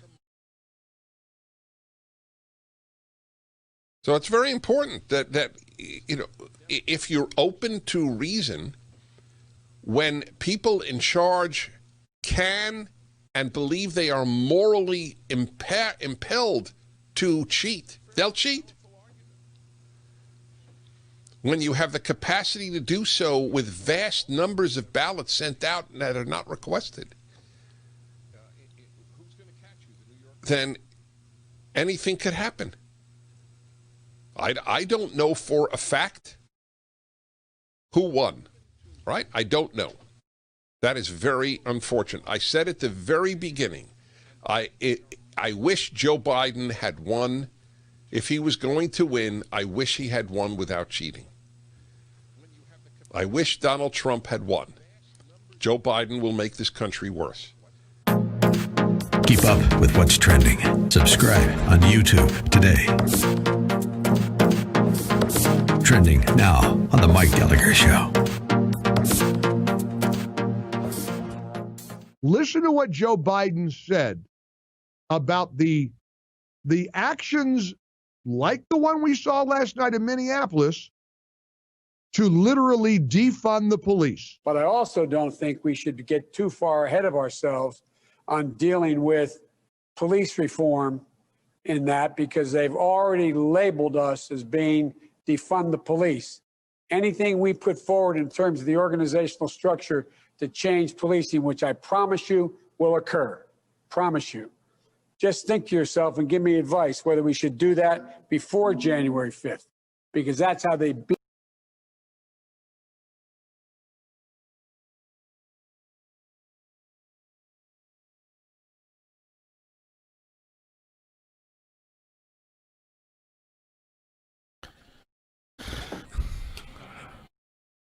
Wow, that's the Dropkick Murphys singing the song that isn't shipping out to Boston. Wow. Here on the Hugh Hewitt radio program. Hi, I'm Kurt Schlichter, guest hosting. I'm a retired United States Army colonel. I am a noted trial lawyer. I'm the author of the conservative action novel Crisis, fifth in the Kelly Turnbull series. You should go to Amazon and get it. Crisis. For the conservative you love and the liberal you want to annoy. I'm also a senior columnist at townhall.com. And I wrote a piece today in Town Hall called Pardon Everybody. Pardon everybody? Yes, everybody. Who do you mean? I mean everybody. Remember Gary Oldman in The Professional, where he goes, he's like the cop and he's like chasing Jean Reno, and he's like, bring me everyone. And the other cop goes, everyone? He goes, everyone! Pardon everyone. Pardon everyone. That is wokeness in action, folks. Conservative wokeness in action. And when I think of conservative wokeness in action, I think of my next guest, my pal, Ned Ryan. How are you, Ned? Hey, I'm doing well, Kurt. No, good to be with you, and I totally agree. Pardon everybody. Pardon be proactive. I don't trust the left.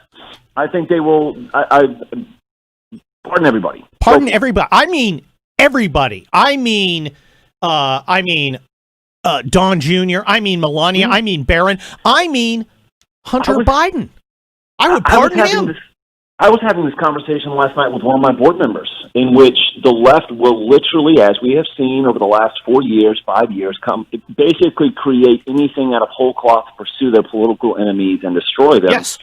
Be proactive. Just pardon everybody and go, hey, pardon everybody, go screw yourselves. I'm walking out the door, and I'm going to be back in 2024, and you're not going to be able to do anything between now and then. I totally approve. I love that attitude that you show as senior fellow at American Greatness, Ned Ryan. Yeah, I mean, and when I say everybody, I mean like everybody. President Biden, asterisk, Felonia Milhouse Von Pantsuit, pardon her too. Pardon everybody. Take away their power. Why should... But this is one of the things, Kurt, I wrote about in my book, Restoring a Republic, where you realize a republic is in trouble when people have started using the law as a political weapon against their opponents. And it's now just become a weapon. It's not about rule of law. It's not about equal justice. It's about how can we rig a system to actually pursue our political opponents by extra political means and destroy them. And that's when you realize a republic is in serious trouble. That's where we're at right now. They don't view the law as, all are equal before the law, equal application of the law, blah, blah. It's like, no, we're going to use this as a weapon to destroy you because we didn't get the election results we wanted. Exactly, Ned Ryan. Look, normally there would be a presumption of good faith. If the feds are prosecuting somebody, yeah. Well, how can you say that in light of General Flynn? How can you say that in light of dozens of people bankrupted because of the Russian hoax? How can you say that when Hunter Biden's, not behind bars, or in his case, polls? Well, he's probably around polls.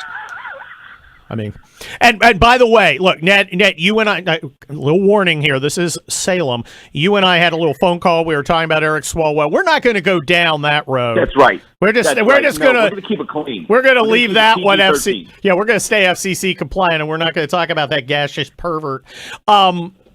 Ned, we've got a problem in the Republican Party, and the problem is a lot of folks are not as woke as you and I and our audience. How do we awaken these people to the reality of the fight we're in? Because a lot of them are I want to get across the aisles, and I'm Mitt Romney, the senator for Miracle Whip, and I want to hug.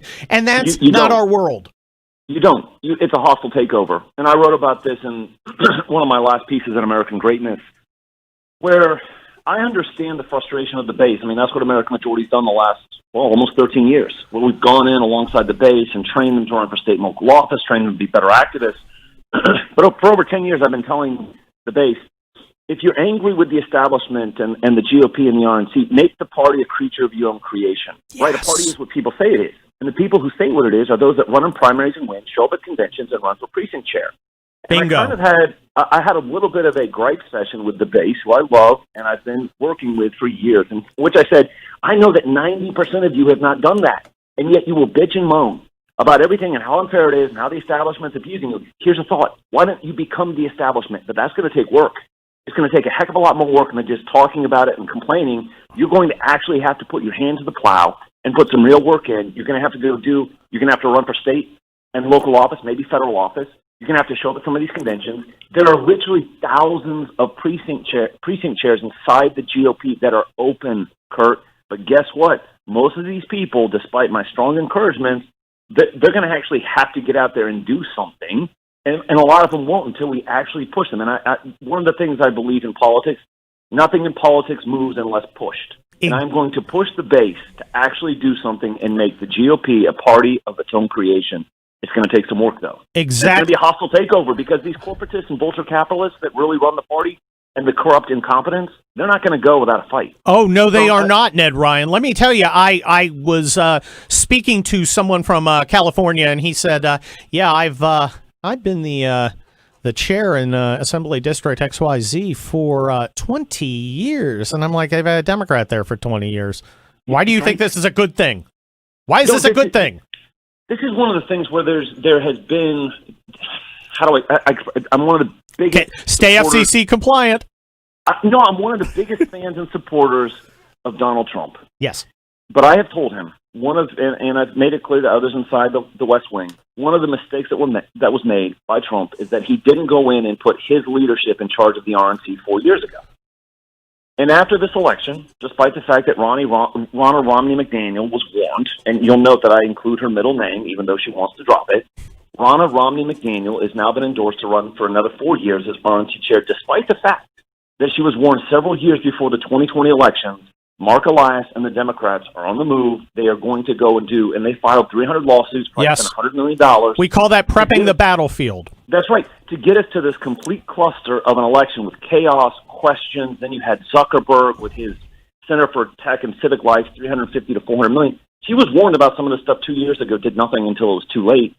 Why would you endorse this kind of leadership? And so one of the things that I still think that Trump is struggling with is personnel policy. Yes. Had troubles with personnel at the RNC, had trouble with personnel at PPO. Obviously, Johnny McEntee came in this last year to really turn the ship around. But this has always been one of those things that should he go again in 2024, he's going to have to fix this. And if not, he's going to have more struggles. Exactly, Ned Ryan. Here's one of the problems. When Donald Trump came in, he came in as an outsider. Now, there are great things about being an outsider.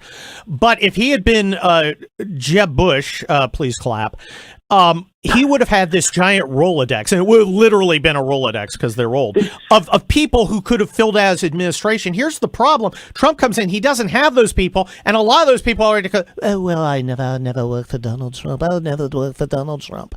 We got no help from the establishment. The establishment tried to shaft us. Where the hell was Jeb Bush? Where the hell was George Bush in the last election? We could have used their help to, assuage some of the suburban sissies who were like, oh, he tweets too much. Because this is because Donald Trump is a complete threat, and I think most people listening understand he is a complete threat to the status quo inside the Republican Party. Yes. Right. This is a completely different approach. America first. We're not going to view China as a friend because they're literally eating our lunch, stealing our lunch and eating it. Immigration, et cetera, et cetera. That's the old Republican Party, though. They had no problem with China. They had no problem with mass illegal immigration. The Chamber of Commerce, corporatists, all of this. They would never, and I don't think he understood that, and he actually mentioned this to me at one point. I didn't realize how bad it was, Ned, but now I do. But it took him years in D.C., in the White House, to fully understand the Republican Party in its old, and I would argue probably current form, is one of the biggest threats and adversaries to America first. And that's why I think there were things left undone that should have been done. And that's why it's incumbent upon us to go, okay, January of 2021, we are going to actually put our hands to the plow. We're not going to let this happen again. And the people in the base are going to have to say, I'm going to actually do something between now and 2022 that's legitimate, hard work, run for precinct chair, show up at a convention, run for office, do something, and I'm going to ask people to commit to at least 2 years, if not 4 years. Really put some hard work in, and at 4 years, I think you're going to be very happy with what the Republican Party looks like. I think you're right, Ned Ryan. Look, that's the deep battle. The close battle is Georgia. We've got to get David Perdue and Kelly Loeffler back in the Senate. There are some people who argue, well, I want to show those Democrats they can't steal an election, and the way to do that is to hand them the next one. That's a bad plan. What do you see happening in Georgia? Do you think we're going to win? Well, I just did a podcast. I'm happy you asked this, Kurt. I just did a podcast episode on some of the trends in Georgia, from general elections to special runoffs. Republicans have overperformed in the runoffs, typically by 1.5, 2 points to even more. Loeffler's in the lead, Perdue's trailing by a little bit. I have to tell you, I'm a little. I don't know why Brian Kemp and the idiot Secretary of State. What's the point of even having elected them to office? Because they're complete idiotic incompetence. That is an important question. I'm wondering what the heck they're thinking. That all to say, I think Dave Schaefer, who's the head of the party there, he's on top of it. Yep. I've heard that they're going to be on top of the legal challenges, a lot more poll watchers. I think it's going to be a lot harder for them to facilitate what they did November 3rd. That all to say, this is, again, the point of the piece a couple pieces ago at American Greatness, of talking to the base and saying, I understand your frustration with the establishment. Show up January 5th, and I will then be right alongside of you to punish them in the primaries of 2022. So it's incumbent, again, historically, the Republicans have overperformed in the special runoffs, so that's a good sign. Loeffler's in the lead, Perdue's narrowly trailing. So I'm optimistic we can pull one of the two out, and that's all we need to keep the majority, but the base is going to have to show up.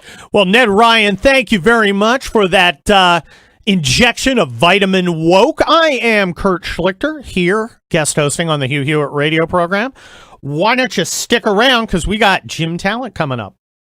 Thank you, Colonel Kurt. Got to tell everyone about andrewandtodd.com right now. I can't give you the interest rate today because I can't look at the 10-year bond. But whatever it is, this is the time to definitely, end of the year, people check their finances. End of the year, people ought to look at their mortgage statement, find out what the interest rate is that they are paying, and then give a call to andrewandtodd.com at 888-888-1172. Andrew Del Rey and Todd Avakian are with Sierra Pacific Mortgage, and they are the best lenders in the United States of America. Now, the best thing to do do is to go to andrewandtodd.com, answer a couple of questions. That way they're ready to talk to you when you do connect. And they'll say, we've looked at your file, we've looked at your property, we looked at your credit score, and the best thing you ought to do is refinance and take out $50,000, refinance and take out $300,000, get a reverse mortgage, or simply stay put, because they will not recommend a loan unless you need one. And they are lenders. They do not broker calls. They do not do anything except lend money and help you through tough times. And certainly we've got those for a lot of people. If you're a business owner and you're struggling, think about andrewandtodd.com. Call them today, 888-888-1172. And while I'm not there to take it in person, I'll be taking my Relief Factor this morning. Now, relieffactor.com is a portion of my daily drill. And I usually take it in the first hour of the show, but when I'm off, it still is part of my daily drill. It's what gets me up and keeps me going, especially when I got a 10er ahead of me, even when I got a 4 ahead of me, whatever it is, when I'm out and trundling about on the road, walking or running. It's Relief Factor that keeps those minor aches and pains to an acceptable limit. Do what you can to provide temporary relief to those minor aches and pains, because you got to keep exercising. You're going to get older, and they both cause minor aches and pains. Your knees pop, your ankles hurt, your shoulder. You're doing different things this time of the year, getting packages down, putting up Christmas trees, and straining your back in 100 different ways. ReliefFactor.com is what you ought to be taking. If that's what you need, ReliefFactor.com. Go to their website, $19.95, get you started, and then come right back here for more of Colonel Kurt Schlichter on The Hugh Hewitt Show.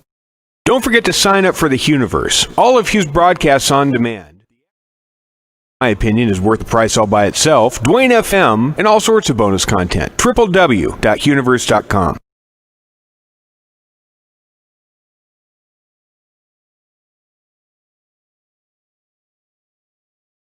Good for Angel Tree. Let me ask you to think about a child waking up on Christmas without a present underneath their tree. Indeed, there might not be a tree there at all. That's what happens to 2.5 million children who have one or both parents in prison every single year.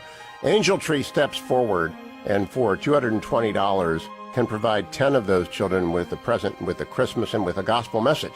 So I'm partnering with Angel Tree this year, and if you go to HughHewitt.com, at the very top you'll find the Angel Tree banner, to make sure that those children, as many of them as possible, get some love at Christmas, some grace of the season, the proclamation of the word, for unto him a child is born. That is what Prison Fellowship through Angel Tree does. That's what I'm asking you to do. Please go to HughHewitt.com and be as generous as you can. $220 gift gives those gifts that Christmas to 10 different children. And thank you. Merry Christmas. Trending now on The Charlie Kirk Show.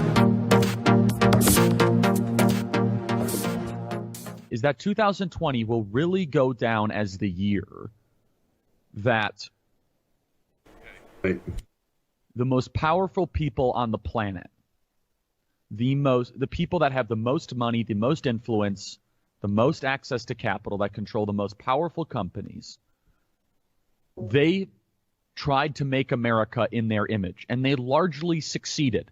This is a hard thing for us to admit. It's a hard thing for us to admit that the masters of the universe, the masters of Menlo Park, if you go back in January, all the way fast forward to today, just in 2020, they pulled off a decade of transformation in 11 months. Think about where we were back in January. Critical race theory, BLM Incorporated were considered radical movements and radical pieces of thought. Not at Google, though. At Google and at YouTube and at the masters of Menlo Park, they considered critical race theory to be a religious text. They considered Herbert Marcuse and Angela Davis to be what I would view Isaiah and Elijah, prophets of what is to come, of some form of Hegelian dystopian nightmare. The country was not as digitized.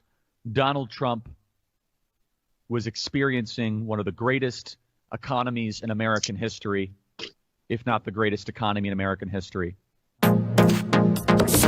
Keep up with what's trending. Subscribe on YouTube today.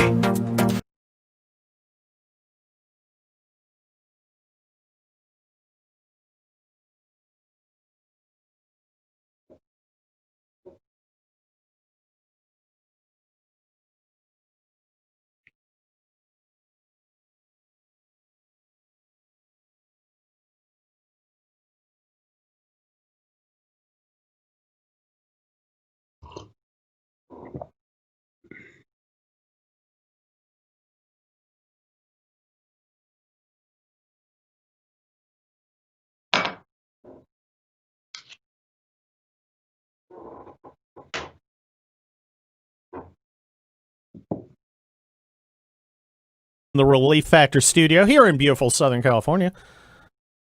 I'm guest host Kurt Schlichter. Retired United States Army Colonel. That may come in handy talking to my next guest. The guy, I think, who should have been the Secretary of Defense starting day one in the Trump administration. Former Missouri Senator Jim Talent. How are you, Senator Talent? I'm fine, Kurt. No, I think it should be you. We're going for retired Army officers. So, God. why not? Oh, yeah, that's a great idea, Senator. That's a great idea. It's a little early in the morning. It's a little early in the morning to tipple on the port. But Senator Talent, I was just reading your October 30th article in National Review in defense of Trump's national security record. And what struck me is that your journey's been very similar to mine. I was a very straightforward establishment hawk early in the 2000s, and then experience kind of changed and massaged some of my views, and that comes through in your article too. I think a guy like you kind of encapsulates the best of the old school with the lived experience of the last 2 decades. Right. In other words, you got to learn from your mistakes. And the point I made in that column was that Donald Trump inherited a national security situation in the country where the United States had been significantly weakened by disaster after disaster in the 20 years before he took over.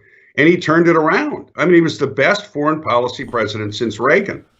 And, if Joe Biden wants unity, the first question I'd ask him is, are you going to go back to the failed policies of the past? Are you going to accept the fact that on China, in the Middle East, with regard to the strength of the armed forces, and with regard to using, the tools, the civilian elements of national power, rather than fighting wars all the time, Donald Trump was right. And he made the country safer and stronger without war. Well, are you going to appoint Bob Iger as ambassador to China? I don't know if you saw that story. They're thinking about doing that. That's we're facilitating China again. I mean, have we not learned that this was a huge mistake? Donald Trump dragged our foreign policy into the 21st century, and I want to see Joe Biden say, "Look, there was a lot Donald Trump did in national security that really benefited the country." That would be a step towards unity. Well, Senator Talent, I'm not sure that that's the criteria that a Biden asterisk administration will use. What's best for America? I think their calculation is what's better for my social class, the kind of people who I spend time with, the people who own corporations, the big tech lords, the people who write checks to get me elected, asterisk. And I think Donald Trump's America First policy was really about what's best for the typical American. And I think there's an understanding there that if you're going to send Americans into harm's way, you should be able to articulate the reason. As you pointed out in your National Review article, something like Libya. What was what was worth the life of one? You remember the Balkans aren't worth the life of a single Pomeranian grenadier. Well, what about the life of a single American paratrooper in Libya? I don't see it. Well, you're exactly right. And look, if we care about the prospect for freedom and human rights and peace in the world, the United States has to be strong. The American people need to be safe. Putting America first is putting freedom and democracy first. By tying American foreign policy to American interests, Trump made our policy rational. He made us a reliable partner for countries like the Gulf states. I mean, look, the Obama Biden administration had made a partnership with Iran the basis of our Middle Eastern policy. And these are the questions we have to ask his appointees in the confirmation process. Are you going to go back to that? I mean, because if you are, there's not going to be any unity. And my big regret, I have a lot of regrets about the election, Kurt. I wish we had talked more about what the president actually accomplished in both domestic and foreign policy, because I think he would have won. Well, that would have been nice, but of course we were fighting a media that's no longer the media we knew. It's rather a propaganda tool, of the national, the elements of national power, DIME. That's the I, and I think it's very troubling that the messages of our enemies and adversaries are being echoed by significant portions of American society. It's very troubling. We have about 30 seconds, Senator Talent. My question is, do you think there's any chance, hopefully we win in Georgia, that we'll be able to force the Biden administration to continue the Trump policy of putting American interests first? Yeah, I think it's going to be very difficult because the president constitutionally has control over foreign policy. So I think what we have to do is make the arguments very, very strongly and put them in a position where they look so ridiculous if they try and go back to the old policies that they have to continue it in one form or another. But Kurt, I'm concerned, even if they do inform, that there won't be any energy or muscle behind it. I mean, we'll go back to the listlessness of the Obama-Biden years. I mean, look, I can't say I'm hopeful, but we have to do the best we can. Well, you'll find no energy from a President Biden asterisk, but you will find energy here on the Hugh Hewitt radio program. I'm guest host Kurt Schlichter. Stick around.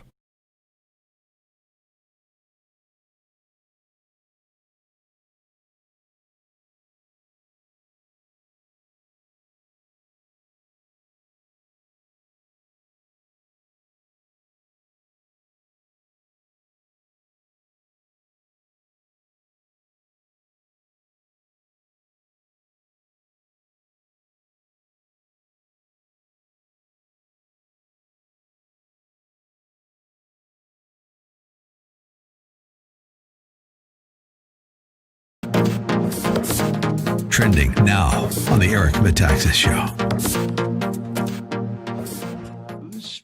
This morning, Ben Domenech of the Federalist was on Fox and Friends saying it's over. And then I talked to you and I talked to other people and I hear them say, no, it's in fact not over. Is this just wishful thinking on our parts? Are we grasping at straws in these several scenarios? I think it's reasonable for us to prepare ourselves for the possibility of a Joe Biden administration. But I am not willing to concede that that needs to happen until we have chased down every last bit of transparent truth that can be found here. And so I think we need to kind of walk with the wisdom that it may not go the way we want it to go. But I think we need to fight for transparency, truth, and integrity in the process. And I don't think that most Americans have a problem with that conflict inside their hearts. That first and foremost, we get to the bottom of this. And let's say everything goes worst case scenario. And just remember this about Ben, good old Ben. Love the Federalist, great website. He's married to Meghan McCain, who just by nature of who she is, has a certain predisposition about Trump that probably permeates their marriage on some level.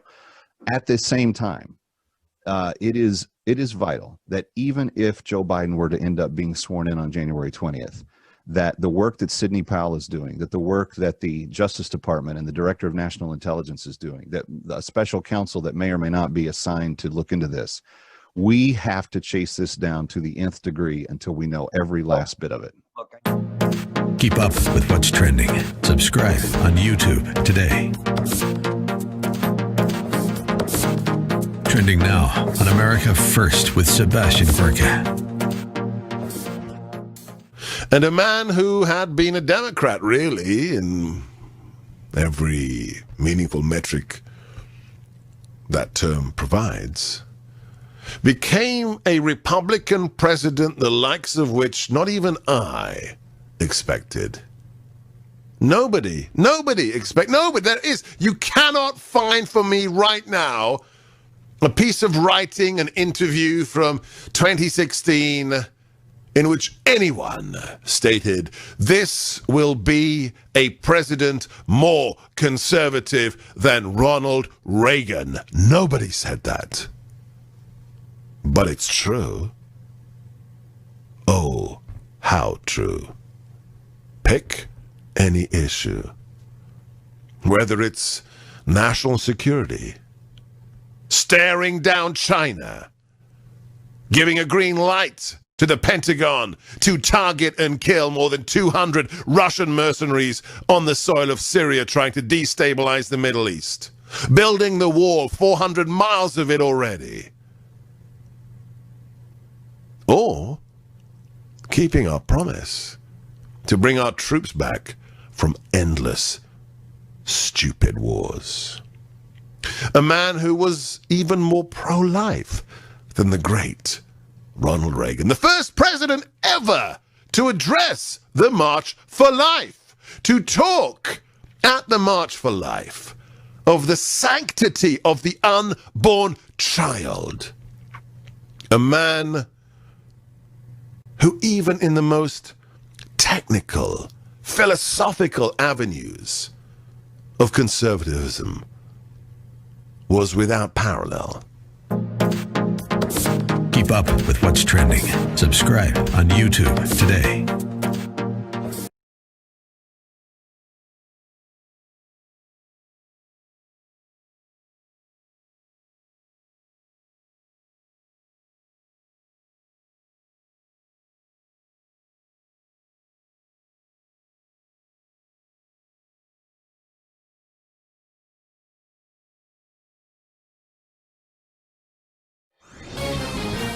This is Lonnie Chen of the Hoover Institution for townhall.com.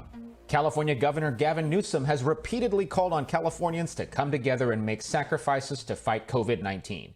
The request would have been better received if, at the same time, Governor Newsom wasn't off violating his own public health guidance by dining with a group of lobbyists at one of America's most posh restaurants, or sending his kids to a Sacramento private school in person while many California schools remain closed for in-person learning and millions of students slog their way through online classes.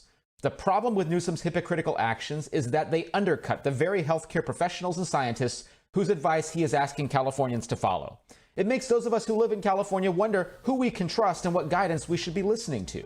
At a time when we need leadership and clarity, Newsom has given us hypocrisy and confusion. California's voters won't soon forget his shortcomings. I'm Lonnie Chen.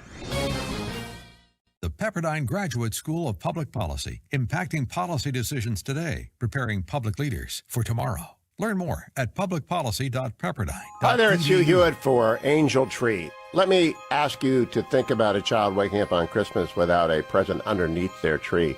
Indeed, there might not be a tree there at all. That's what happens to 2.5 million children who have one or both parents in prison every single year. Angel Tree steps forward and for $220 can provide 10 of those children with a present, with a Christmas, and with a gospel message. So I'm partnering with Angel Tree this year, and if you go to HughHewitt.com, at the very top you'll find the Angel Tree banner to make sure that those children, as many of them as possible, get some love at Christmas, some grace of the season, the proclamation of the word, for unto him a child is born. That is what Prison Fellowship through Angel Tree does. That's what I'm asking you to do. Please go to HughHewitt.com and be as generous as you can. $220 gift gives those gifts that Christmas to 10 different children. And thank you. Merry Christmas.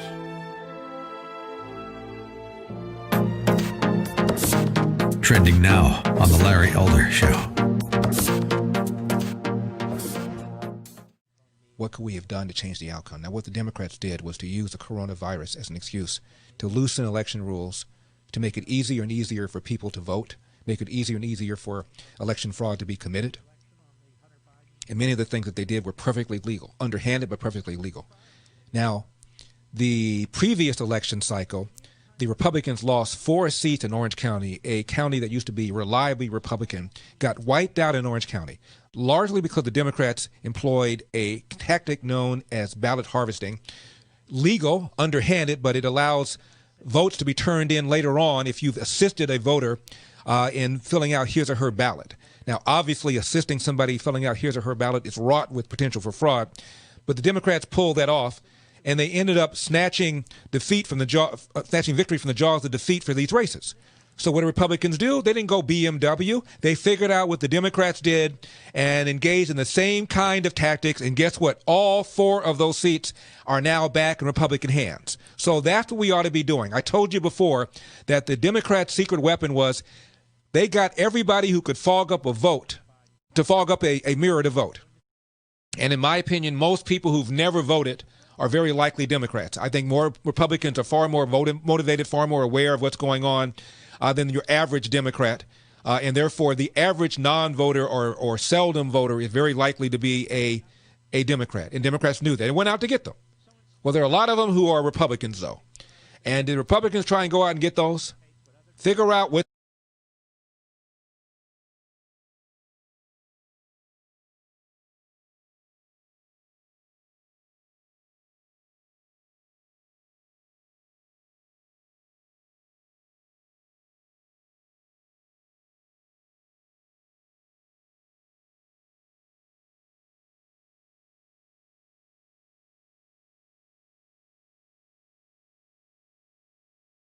Morning, Glory America. It's Hugh Hewitt. Kurt Schlichter is in for me this morning. I'm still on vacation. Kurt's not. He's working overtime. Got a book to sell, you know. And Kurt, you tell him about that book a few times, won't you? Thank you for coming in.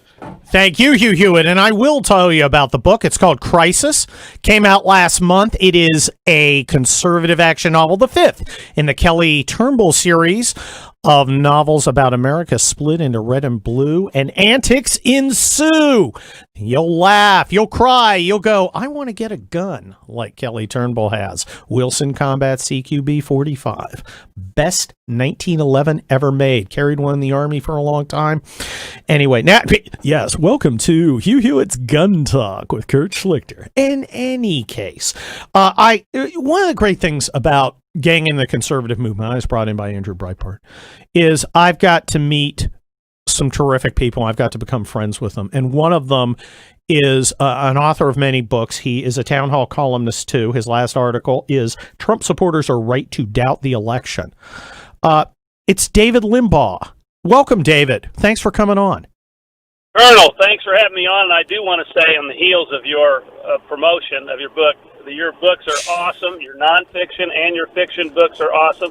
I also want to echo your comment about the good aspect of Twitter and other social media, and there are many bad ones, is that we've gotten to meet people that we share a foxhole with. And you're one of the people that I am proud to share a foxhole with, and not trying to be too corny, but I really appreciate people who see the world clearly and who are on the same side I am, which is to say the side of America and its founding principles. Well, while we're on this festival of feelings, I do want to segue real quick. You and your entire family are in our thoughts and prayers right now. Every single listener is praying for you and thinking about you, and none of us would be where we are without your brother. So please know that.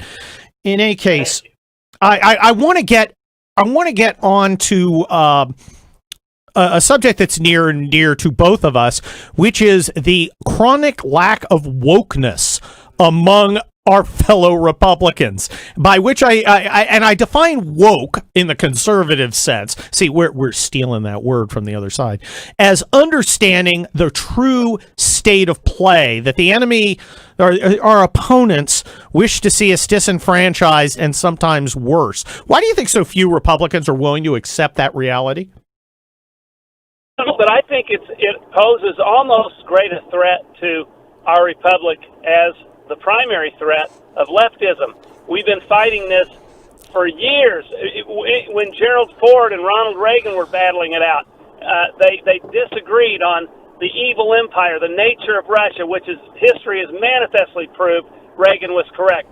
Same thing with George H.W. Bush. He wanted a kinder and gentler America, and he chastised Reagan, who was responsible for his election, and said that, he was just, he kind of bought into that he was mean, and he, during the campaign, the primary campaign originally, talked about Reagan's economic policies being voodoo economics, and they unleashed the greatest period of peacetime growth we've ever seen, except perhaps what we've seen under President Trump. And so they continue, and I'm not down on the Bushes or anything personally. They're decent people. I supported them. But that segment of the party, the Bushies these days, they seem to be more concerned about the pants crease in Barack Obama than the policies that people advocate and support and promote. And we are living in existential threat, times of existential threat to this country. The left, the last book I wrote, which I don't care about promoting right now, it's over, No, but this isn't self-serving.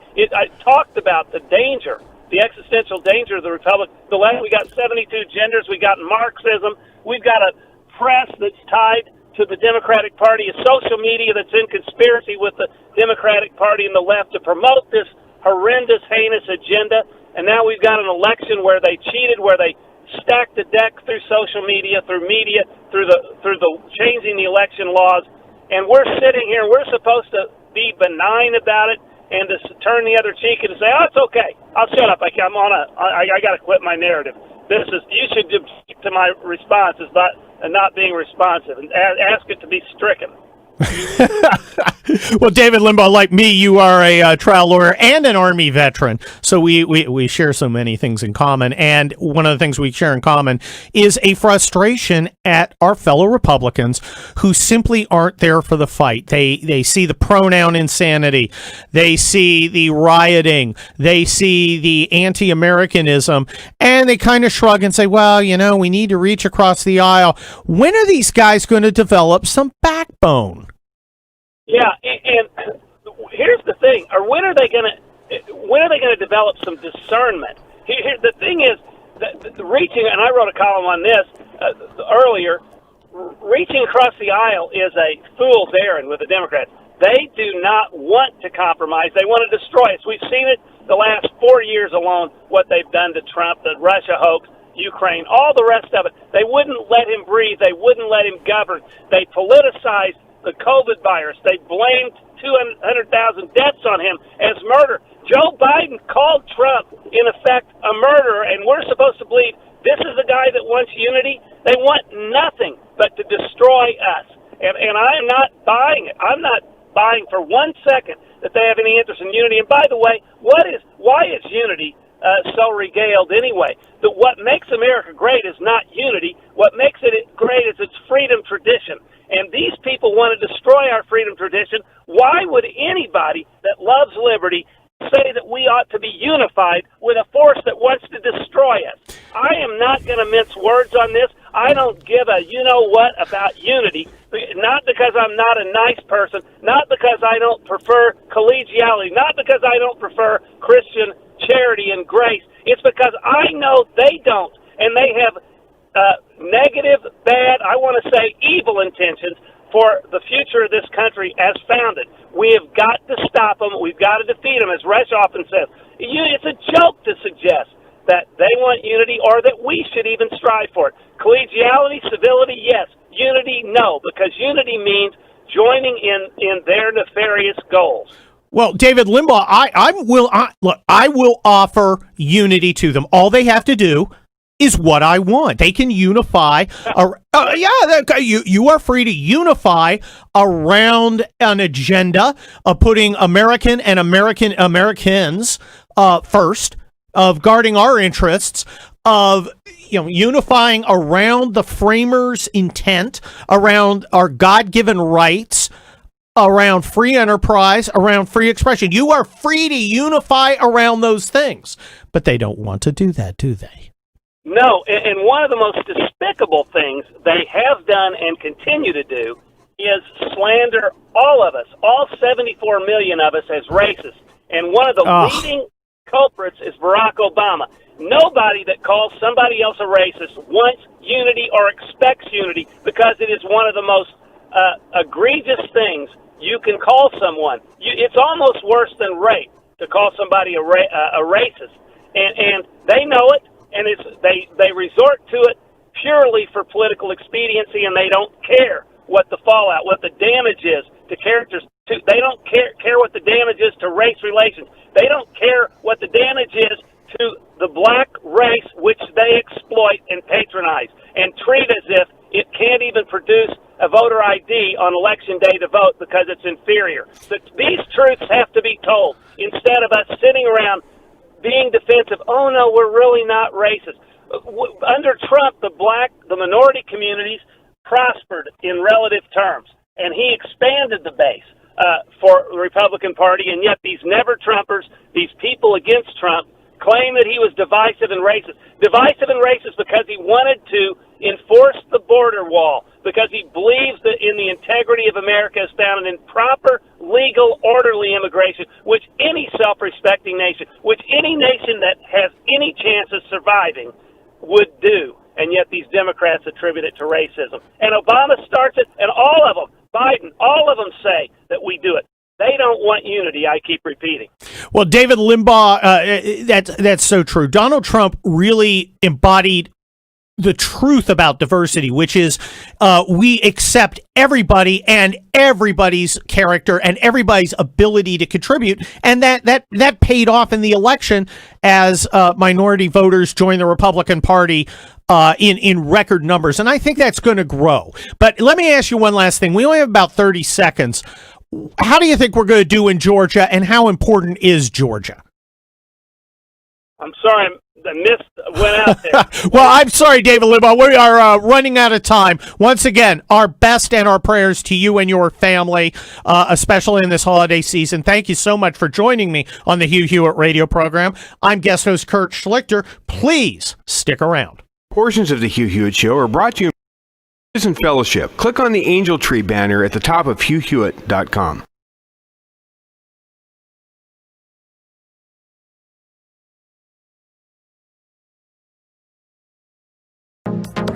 Trending now on the Mike Gallagher Show. What do you make of a city like Minneapolis, Minnesota, that slashed the police budget by millions of dollars last night? It was a unanimous vote. These kooks originally voted to abolish the police department altogether. I'm going to give you some numbers, because this is very real here in Georgia, too. How pro-police do you think Raphael Warnock is? How pro-police do you think John Ossoff is? How pro-police do you think today's Democrats are? In Minneapolis, where we have a lot of listeners, here are some numbers that I want to share with you. There have been 532 gunshot victims so far this year.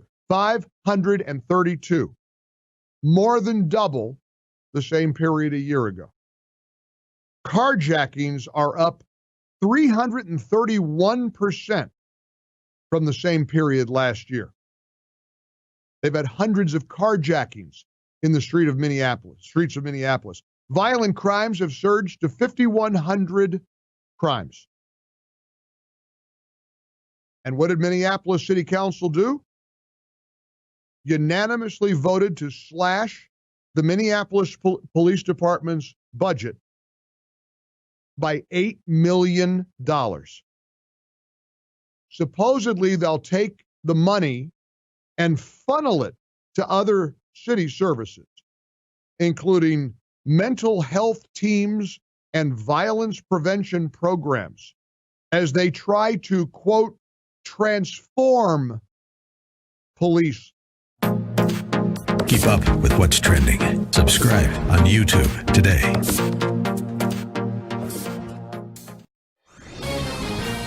This is Lonnie Chen of the Hoover Institution for townhall.com. California Governor Gavin Newsom has repeatedly called on Californians to come together and make sacrifices to fight COVID-19. The request would have been better received if, at the same time, Governor Newsom wasn't off violating his own public health guidance by dining with a group of lobbyists at one of America's most posh restaurants, or sending his kids to a Sacramento private school in person while many California schools remain closed for in-person learning and millions of students slog their way through online classes. The problem with Newsom's hypocritical actions is that they undercut the very healthcare professionals and scientists whose advice he is asking Californians to follow. It makes those of us who live in California wonder who we can trust and what guidance we should be listening to. At a time when we need leadership and clarity, Newsom has given us hypocrisy and confusion. California's voters won't soon forget his shortcomings. I'm Lonnie Chen. The Pepperdine Graduate School of Public Policy, impacting policy decisions today, preparing public leaders for tomorrow. Learn more at publicpolicy.pepperdine.edu. Hi there, it's Hugh Hewitt for Angel Tree. Let me ask you to think about a child waking up on Christmas without a present underneath their tree. Indeed, there might not be a tree there at all. That's what happens to 2.5 million children who have one or both parents in prison every single year.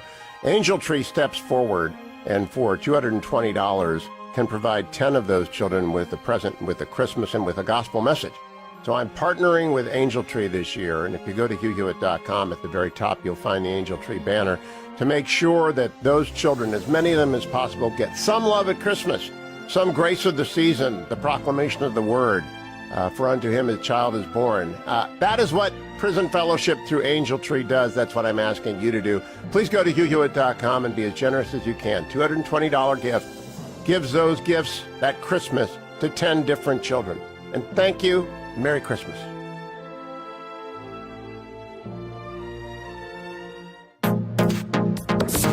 Trending now on The Larry Elder Show.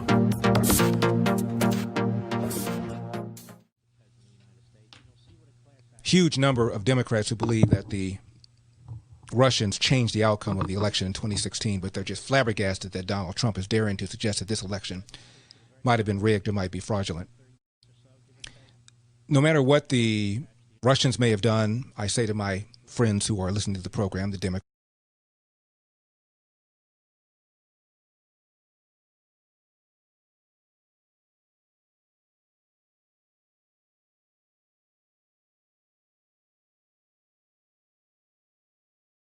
Oh, we're rocking around the Christmas tree with evil Christmas bumper music here on the Hugh Hewitt radio program. I'm guest host Kurt Schlichter, retired United States Army colonel, noted trial lawyer, author of the Kelly Turnbull series of action-adventure conservative novels. They're fun, funny, and full of action. Hence the action-packedness. Number 5 is Crisis. It just came out, but you can start the first one, People's Republic, and go through them all. People love them. I'm also a senior columnist for townhall.com. We will get to that in a moment, but before we do that, let's get the important stuff out of the way. Here's an amazing statistic. This Christmas, just 8 days from now, 2.7 million kids will spend the holiday separated from their incarcerated parents. Angel Tree is a program of the nonprofit Prison Fellowship that serves parents behind bars by equipping you and me to share the love of Jesus with prisoners' children and families. James Ackerman is the president of Prison Fellowship. You know, when a parent goes to prison, the household is economically devastated. These caregivers cannot afford to buy Christmas gifts for their own children. But the genius of Angel Tree is that we are purchasing the Christmas gift on behalf of the incarcerated parent. As James Ackerman points out, children of prisoners should not be punished for the misdeeds of their parents. They deserve to experience the love of Christ that only you can make happen. Please help make sure these precious kids are not forgotten. Just go to HughHewitt.com. I've given. I'm a colonel. I don't ask you to do anything I'm not going to do. For a gift of just $220, you can bless 10 kids of prisoners with special Christmas presents and a personal note from their incarcerated parent. Plus, every Angel Tree family is given access to a free, easy-to-read copy of the Bible in either English or Spanish. Again, please go to HughHewitt.com, click on the Angel Tree banner. In these final days of the holiday season, you'll be blessed as you help make the child of an American prisoner experience the joy of Christmas by joining our campaign for Prison Fellowship's Angel Tree. Thanks. Okay, as I said, I am a senior columnist at townhall.com. I write every Monday, Wednesday. That's the VIP one, and you can be a VIP. Use promo code Curtin to be a VIP. But also Thursday, I do a column, and I did one today, and it's pithy. It's called Pardon Everyone. Power is wasted if you don't use it, especially when exercising your power will protect your friends and hamstring your enemies. The Democrats get that. The last 4 years have demonstrated that they get how to use power via their obnoxious and evil witch hunts, targeting the associates of the president, not least of all, General Mike Flynn. Trump used his power and pardoned Flynn. That's a good start, but Trump should now pardon everybody, by which I mean everybody. The people who are accused of something right now, pardon them. The people who aren't accused of anything yet, pardon them. People who worked for Trump, pardon them. People who didn't, pardon them too. Even his opponents, pardon everybody. Oh, the libs and their yippee media poodles will get mad. They'll foam at the mouth and howl in outrage at the way Donald Trump has spirited away their intended prey. Good! Their pain makes it all the better. It is just, it is right, and it is necessary to stymie the Democrat establishment's attempt to make examples of anyone opposing them. Is this yet another norm that mean old Trump is overturning? Hardly. Instead, it is a woke recognition of the new rules that Democrats imposed, and which they should now experience. Suppository like good and hard. How many innocent people went bankrupt after being caught up in the Russia hoax? Did the Democrats care? So why should we care about depriving them of their jollies? There might have been a time when we were all playing by the rules that said that the feds would only investigate bad people and bring them to justice, where the innocent were not punished through process. Those are good times, but those are not these times. The Flynn travesty put the lie to the idea that the Department of Justice was anything more than just the department. The Democrats weaponized law enforcement exactly like it weaponized the IRS, leveraging its power to attack and destroy Democrats' political enemies, and the establishment shrugged as the media cheered. Now there's no justice to be had except in pulling the intended victims from these monsters' maws. Yep. Pardon everyone. Pardon Jared and Ivanka, Don Jr. and Eric, Melania and Barron, and every appointee and every staffer, from the Secretary of State down to the guy who cuts the lawn at the White House. And don't stop there. Pardon everyone. I mean Biden and Hover Biden and Felonia Milhouse Von Pantsuit. Pardon everybody. This is the Hugh Hewitt radio program. I'm guest host Kurt Schlichter. Check out my town hall column and keep it right here. Stick around. Don't forget to sign up for the Hughiverse. All of Hugh's broadcasts on demand, the after show, which in my opinion is worth the price all by itself, Dwayne FM, and all sorts of bonus content. www.hughiverse.com.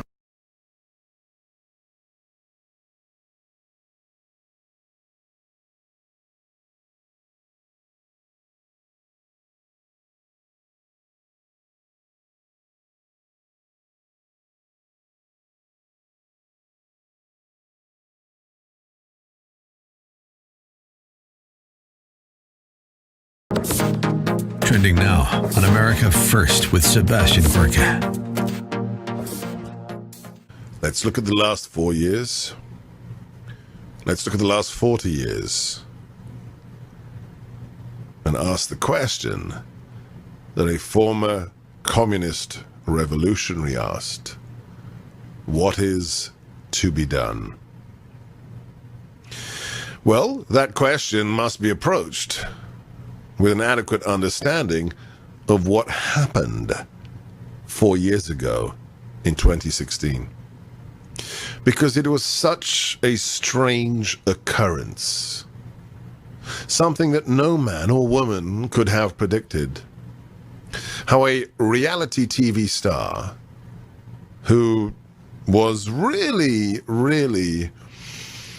not a member of the Manhattan jet set, who was rejected by that jet set for the longest time until a certain member of that community took him under her wing.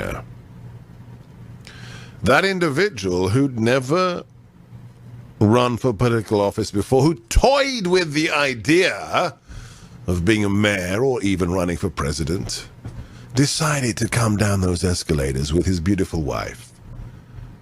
And most people, almost everyone, except, the odd caller to our show, wrote it off as a publicity stunt, as something to be laughed at, until he defeated every single, 16 or 17 GOP candidates, most of whom were just processed politicians from within the so-called swamp. Keep up with what's trending. Subscribe on YouTube today. Trending now on The Mike Gallagher Show. What do you make of a city like Minneapolis, Minnesota, that slashed the police budget by millions of dollars last night? It was a unanimous vote. These kooks originally voted to abolish the police department altogether. I'm going to give you some numbers, because this is very real here in Georgia, too. How pro-police do you think Raphael Warnock is? How pro-police do you think John Ossoff is? How pro-police do you think today's Democrats are? In Minneapolis, where we have a lot of listeners, here are some numbers. that I want to share with you. There have been 532 gunshot victims so far this year. 532. More than double the same period a year ago. Carjackings are up 331% from the same period last year.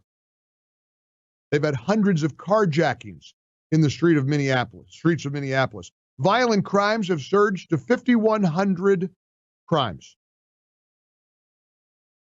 And what did Minneapolis City Council do? Unanimously voted to slash the Minneapolis Police Department's budget by $8 million. Supposedly, they'll take the money and funnel it to other city services, including mental health teams and violence prevention programs, as they try to, quote, transform police. Keep up with what's trending. Subscribe on YouTube today. This is Lonnie Chen of the Hoover Institution for townhall.com. California Governor Gavin Newsom has repeatedly called on Californians to come together and make sacrifices to fight COVID-19. The request would have been better received if, at the same time, Governor Newsom wasn't off violating his own public health guidance by dining with a group of lobbyists at one of America's most posh restaurants, or sending his kids to a Sacramento private school in person while many California schools remain closed for in-person learning and millions of students slog their way through online classes. The problem with Newsom's hypocritical actions is that they undercut the very healthcare professionals and scientists whose advice he is asking Californians to follow. It makes those of us who live in California wonder who we can trust and what guidance we should be listening to. At a time when we need leadership and clarity, Newsom has given us hypocrisy and confusion. California's voters won't soon forget his shortcomings. I'm Lonnie Chen. The Pepperdine Graduate School of Public Policy, impacting policy decisions today, preparing public leaders for tomorrow. Learn more at publicpolicy.pepperdine.edu. Hi there, it's Hugh Hewitt for Angel Tree. Let me ask you to think about a child waking up on Christmas without a present underneath their tree. Indeed, there might not be a tree there at all. That's what happens to 2.5.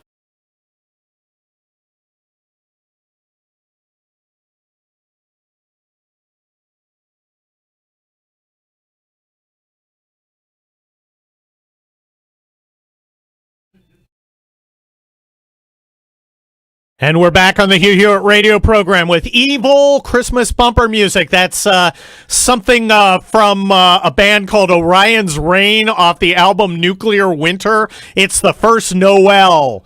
And I got to tell you, it's putting the no into Noel, okay? That's Adam, that's just terrible music. Why are you messing with me? I asked for evil Christmas music, not Christmas music that literally makes me want to die. But it's like Motley Crue Christmas. It's a Motley Crue Christmas. Guess what's in Tommy Lee's sock? In any case, we're going to move on now.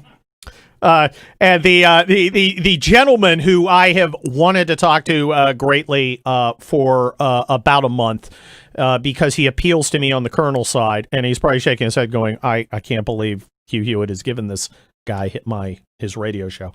But I wanted to talk to him because he is the organizational genius, and I'm using that word specifically because he pulled off the greatest coup in electoral or congressional electoral stuff in a long time. It's Representative Tom Emmer of Minnesota 6, National Republican Congressional Campaign Chairman, and he is here. And he's going to, congratulations. Let's just start there. Well, thank you, Kurt. Appreciate it, and it's great to be with you. Well, look, I'm a colonel. I went to the Army War College. At times when I wasn't doing stand-up comedy, I had some level of seriousness during my multiple deployments. Well, 2 deployments, one of which I commanded a heavily armed car wash. But I look at what you did, and I don't look at it tactically. I look at it logistically and organizationally. And I don't know how you did it, but you completely upended all the expectations. Well, it's Look, it's a coaching job. I love the way you're looking at it because that's the way I look at it. You create a game plan, yes, and you put that game plan into work, and then you don't worry about what's going on the other bench. You might have to make some minor adjustments. You lose a player here and there. You might have to take care of that, but you don't change your overall game plan because, look, at the end of the day, you win elections with great candidates, yes, with the right message, and by having enough resources to get that message out. And I felt confident all the way through, Kurt. I literally, it's been tough in Washington because this rarefied air, this bubble that all these people live in, the echo chamber of their own opinions, they start talking about how it's impossible, you can't do this, and then you've got adults that hold election certificates that start to panic like, oh my God, are we losing? And you've got to go in and literally do the locker room pep talk and remind them, ladies and gentlemen, we have the best candidates we've ever had, and we have the right message. It's literally Republicans represent freedom, and the new Socialist Democrat Party of America, the party that my grandfather once loved, they don't represent those values at all. We're about freedom. They're about socialism. We're about choice and opportunity. They're about bigger and bigger government and greater taxes and open borders and defund the police. With that message, Kurt, how do you lose? Well, how do you lose? Well, look, there, Representative Emmer. There are Republicans out there who could manage to lose, and that's what makes what you're doing so special. And I love your coach analogy. I still think of it as a battalion in contact, but it's really about picking the right people. And I think that you guys are doing, and I hate to say this word, diversity right, not by picking people because they meet some check mark, but by looking at everyone and seeing what everyone can offer and finding the best of everyone, and not just picking a few candidates from a couple demographics, but saying, hey, I want people who sign on a freedom agenda. I want people who love America and love their families and love their faith. I think I always say as a trial lawyer, you win a case in case selection when you're a plaintiff's lawyer. I think you win a lot of these elections in candidate selection. Amen. You're right on. And when my colleagues gave me the privilege of running our campaign operation, Kurt, the first mission, because I was sick and tired of people telling me, whether they're the talking heads on the national news media who are so friendly to our point of view, or it was just people here in Washington D.C. trying to tell me that the Republican Party's got to become more diverse. You know what, Kurt? On main streets all across this country, we are already the most diverse party ever. Yes. Not only are we diverse in the people that come to our ideas, because it's free market ideas, people from all walks of life, all different gender, the different religion, it doesn't matter. It's the opportunity to make decisions for yourself to be as good as you can be based on your own initiative versus government telling you that. Here was the problem. We weren't doing a very good job here in the House of Representatives of making it clear to all of these people that already make up our party on Main Street that you too can serve here. If you're a mother raising children, you can serve in Congress. We had 15 women, the 13 voting members and the 2 that represent territories that are incredibly gifted human beings. So what we did here is we empowered our delegations, our state delegations, because I figured, Kurt, that I'm from Minnesota. I can tell you better who is there in Minnesota that should run for Congress better than somebody from New York. And by the way, somebody from New York knows better about New York than somebody from Texas. Representative Eder, I just love hearing this. I just want to relax with a cigarette and think about it. This is spectacular. This is so. Look, this is basic stuff. Basic coaching, basic military leadership, basic organization, and you're pulling it off. Now we still got a couple fights. I want to ask you, how are we doing in New York 22? And then I want to ask you about what's going on in Iowa 2, where we won, albeit by 6 votes. Yeah, I'll do it in reverse. Iowa 2, you're right. Marionette Miller makes, after a recount, all these different maneuvers, she ended up with a whopping 6-vote win. So she won. She did win. Yeah, I mean, I don't win's care a if it's win. by one vote. She won. The Democrat in that case, Rita Hart, who is on the socialist side of the scale, she had one more step, a legal challenge that she could have done in Iowa that would be decided by Iowans. And what did she do, Kurt? No, she bypassed that in her own words because she wants to bring it to the House of Representatives and Nancy Pelosi, where she believes it's the only place they can get the outcome they want. Okay? I don't think that's going to go very far. As I was telling Dwayne before you and I got on the phone, your guy there in the studio, look, when you've lost the Des Moines Register, which Rita Hart has lost the Des Moines Register, all of the Democrats in Iowa are telling her to give it up. And we haven't heard a word from Nancy yet, Pelosi, as to what she's going to do. But I'm confident that one is done. The other one, New York 22, Claudia Tenney has doubled Marinette Miller-Meek's win. She's 12 votes ahead. Yes. That one, New Yorkers got a problem with math and counting votes and finding ballots. I don't know where they put them, but a judge has ordered at the Superior Court level, the lowest court, that they're going to go back through almost 2,000 ballots that were rejected by both Republicans and Democrats before the election was concluded. And they were rejected supposedly for reasons like they couldn't verify that the ballot was cast by someone who lived in the district. They couldn't verify that it was cast by somebody that actually is a living, breathing human being. There were concerns by both the Republican representative and the Democrat representative, so they set them aside. Now, they also did something with these sticky notes. They put sticky notes on these ballots that were supposed to be separated. And mysteriously, pretty incredible, some of the sticky notes disappeared, Kurt. And so strange. So there's been it's called Sticky Gate or something Sticky like that. Gate. So, yeah, we should know more. I will tell you, I'm very concerned about New York 22 because it's still in play. We should know more about this process at the Superior Court level, this hand review process, verification process, today or tomorrow. Excellent. Look, going into 2022, you've got a few poster children for Democrat problems, including gaseous bimbo bait Eric Swalwell. Do you plan to beat the Democrats around the head with these folks who are just basically disgracing themselves like he did? Yeah, look, we were accused of being too aggressive a couple years ago, and we carried it through the entire process, Kurt. Here's the rule at the National Republican Congressional Committee. We will always be honest. We will never compromise our integrity, and we will always be honest. But this time, we're going to be brutally honest. They've been lying about our people for years. We're going to tell the truth about theirs. Well, they've got to be scared. Well, I mean, listen, it worked the last couple of years. Yep. Your job in a 2-year cycle, the first year, you have to define your opponents for the American public.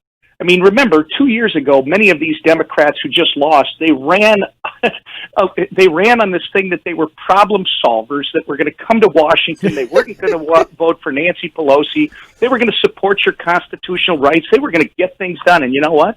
They showed up and were just the opposite. They committed fraud on the American voters. And guess what?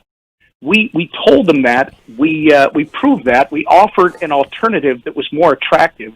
That's what we're going to do this time. Plus, think about this, Kurt.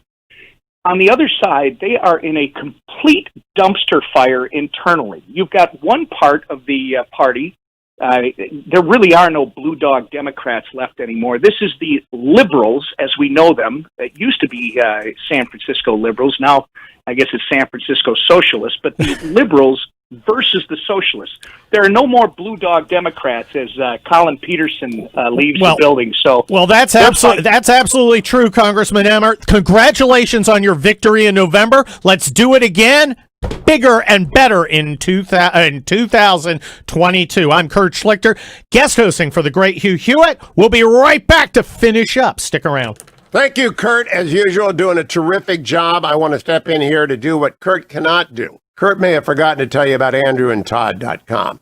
Andrew Del Rey, Todd Avake, I always see him when I'm in California. Remember that AndrewandTodd.com take care of customers all across the United States. Go watch their video. I narrate the opening because I love these guys so much. I've been working with them for, 12 years now, something like that. AndrewandTodd.com. Andrew Del Rey, Todd Avakian, personal friends of mine. They've done all my loans, all my family's loans, all my friends' loans for many, many years. There was Sierra Pacific Mortgage, 888-888-1172.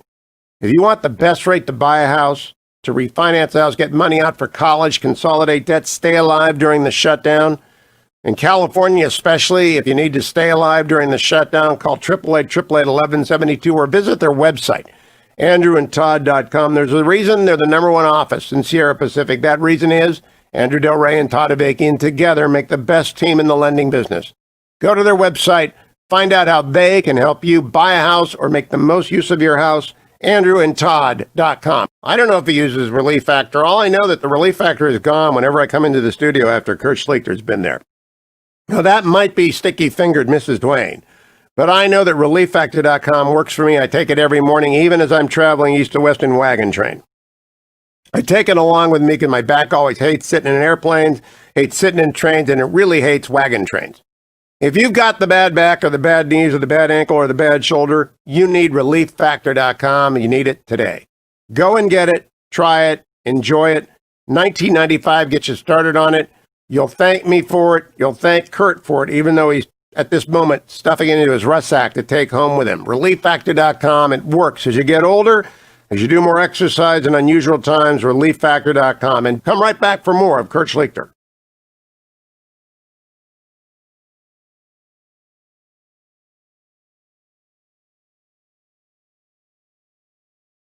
Good for Angel Tree. Let me ask you to think about a child waking up on Christmas without a present underneath their tree.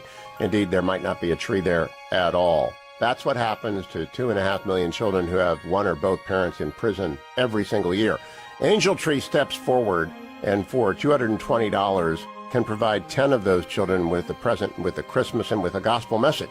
So I'm partnering with Angel Tree this year, and if you go to HughHewitt.com, at the very top you'll find the Angel Tree banner to make sure that those children, as many of them as possible, get some love at Christmas, some grace of the season, the proclamation of the word, for unto him a child is born. That is what Prison Fellowship through Angel Tree does. That's what I'm asking you to do. Please go to HughHewitt.com and be as generous as you can. $220 gift gives those gifts that Christmas to 10 different children.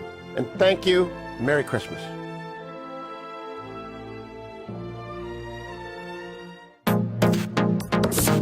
Trending now on The Larry Elder Show.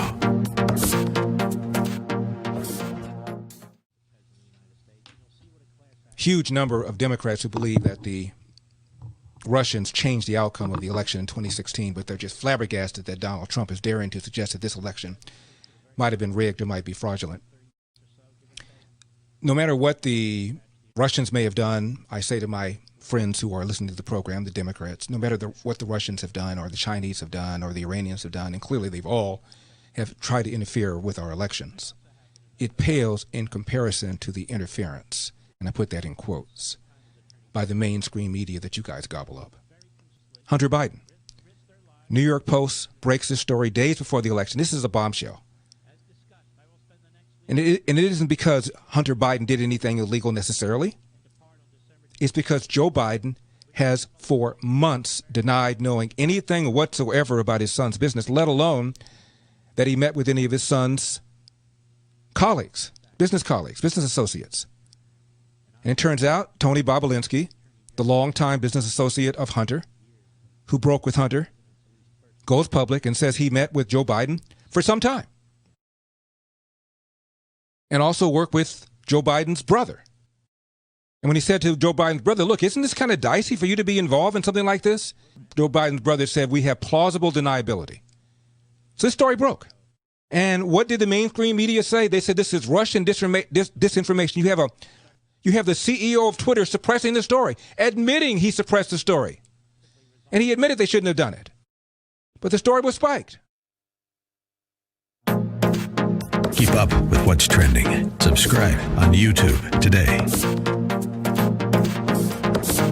Trending now on The Dennis Prager Show. A If somebody cheated in 1932 or 33 in the elections that put the Nazis in the Reichstag, then that person did a moral thing. I think we would all acknowledge, just as somebody who hit a Jew in the Holocaust did a moral thing. They violated the law. So since Democrats...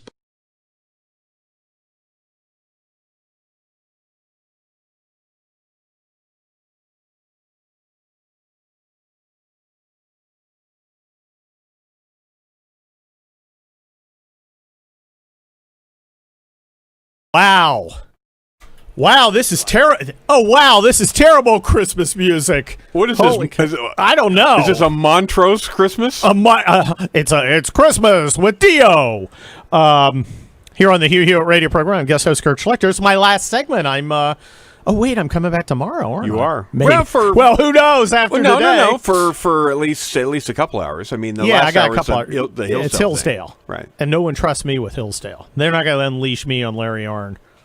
That could be kind of an interesting conversation. I'm going to spend like 10 minutes. I draw him into a Swalwell conversation. You see, that's not Larry Oren's. That's not very wheelhouse. That's not kind of high-minded enough for. I'm not a high-minded guy. Well, I'm not big on fancy book learning. Larry kind of is. I know he is. He reads a lot. Although I should be addressed as doctor. Could. I am a JD. Yeah. Not juvenile delay. Well, I was that too. But I mean, a Juris Doctor.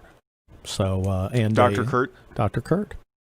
Doctor Assistant Professor. I was Assistant Professor at the University of Maryland, teaching when I was overseas. So I want that. What else do I got? Colonel, obviously. Last time I checked, you haven't fallen for a honeypot. I have not fallen for a honeypot. No. My, what's the exact opposite of a communist? Oh, yes, my wife. Yes. Yes. Yeah, she's Cuban. She doesn't play that. One kid she used to teach. One kid shows up in class with a Che T-shirt. How do you think that went? Did she? It went poorly. Did she give a little spontaneous history lesson? Oh my gosh. She another time when I was deploying and she was still teaching some kid. She mentioned I was deploying and some kid said, "Why? If I was drafted, I wouldn't go." And she looks at him, right? This beautiful woman looks at this teenage boy and says, "Well, if you're a coward, I can't help you." And I'm just like, "Oh my gosh." That's like the quintessential Irina. She no longer teaches? She no longer teaches. When she was pregnant with number one, she said, "I'm no longer working full time." Oh. And she just told me. I said, "Okay." I mean, I figured that. Does she miss teaching? Oh yeah. She misses teaching. Yeah. I'm just... Yeah, sure. We were watching... we were watching Downton Abbey. Don't start with me. Wait, there's a scene... Hold on. I know I buried the lead. There's a scene where a guy's teaching, kids go crazy, and she's like, "I'm so glad I'm not a teacher." Okay, lay into me. Was this before or after your mani-pedi? Oh, look, my cuticle care, I own it. I own the fact that I like a good manicure and a good pedicure, and I like the nice lady to rub hot rocks on me and to coat me with wax and to peel it off. And your creamer to coffee ratio is about 3-to-1. Yes, it is. It is. And I have like 60 coffees every morning, which is why I have now got the timing to the restroom for each break. Because my kidneys are hyperactive. I think my bladder is the size of a marble. It probably is. But, it probably is. Let's talk more about Kurt's urinary health. How's your prostate going? Just fine. Just fine. This is taking Hugh Hewitt's show in an interesting new direction. Yes. But south. Literally.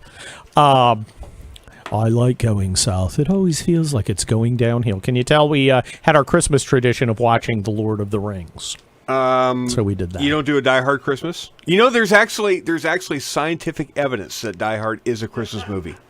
Well, if I'm a science denier, I don't believe in global warming. I think it's a giant hoax. Well, I understand that. But do you believe Die Hard is a Christmas movie? Yes. Of course it is. Of course I do. It's also, do you believe that a hot dog is a taco? I was asked by a teenager, one of my teenagers, in the rare occasion when they would speak to me. I would have said no until they came out with soft tacos, and when they came out with soft tacos, then yeah, it counts. So a hot dog is officially a taco. It is a taco. This sounds like one of those horrible Twitter things. You know, when there's some terrible event going on, you always have a couple people going, "Is a hot dog a taco?" And then that just completely takes over. Twitter for Hashtag the question. day. Yeah. Yeah. Yeah. I just. It is a taco. Actually, it is a taco. It's like a lunch meat taco. It's a nitrate taco. You know, I like to watch. I like to get on YouTube and watch food porn. I was looking at burritos yesterday, about how you make burritos out of stuff. We are being. I've got a text from Bob France who says no ! Die Hard is in no way a Christmas movie. Please don't buy into that fantasy. I'm sorry. You guys always prefer Bob France over me. You always take Bob France's side. Always. I come in after Bob France has done the show, and you're like, Schlichter's no Bob France. Well, Schlichter's no Bob France. That is true, but stop setting the bar. I'm very Bob's sensitive. Bob's saying that Die Hard is in no way a Christmas movie. It says Christmas in there about a dozen times. It has ornaments. It has 20 different Christmas trees throughout the movie in a shot. And the MP5 Heckler & Koch submachine gun is the most Yuletide automatic weapon there is. By every measurable standard, there is more Christmas references in Die Hard than there is in Miracle on 34th Street. Take that, Bob France. And more whacking of terrorists. Take that, Hans Gruber. I'm Kurt Schlichter. We will see you here tomorrow at 0:30 on the Hugh Hewitt radio program. See you then.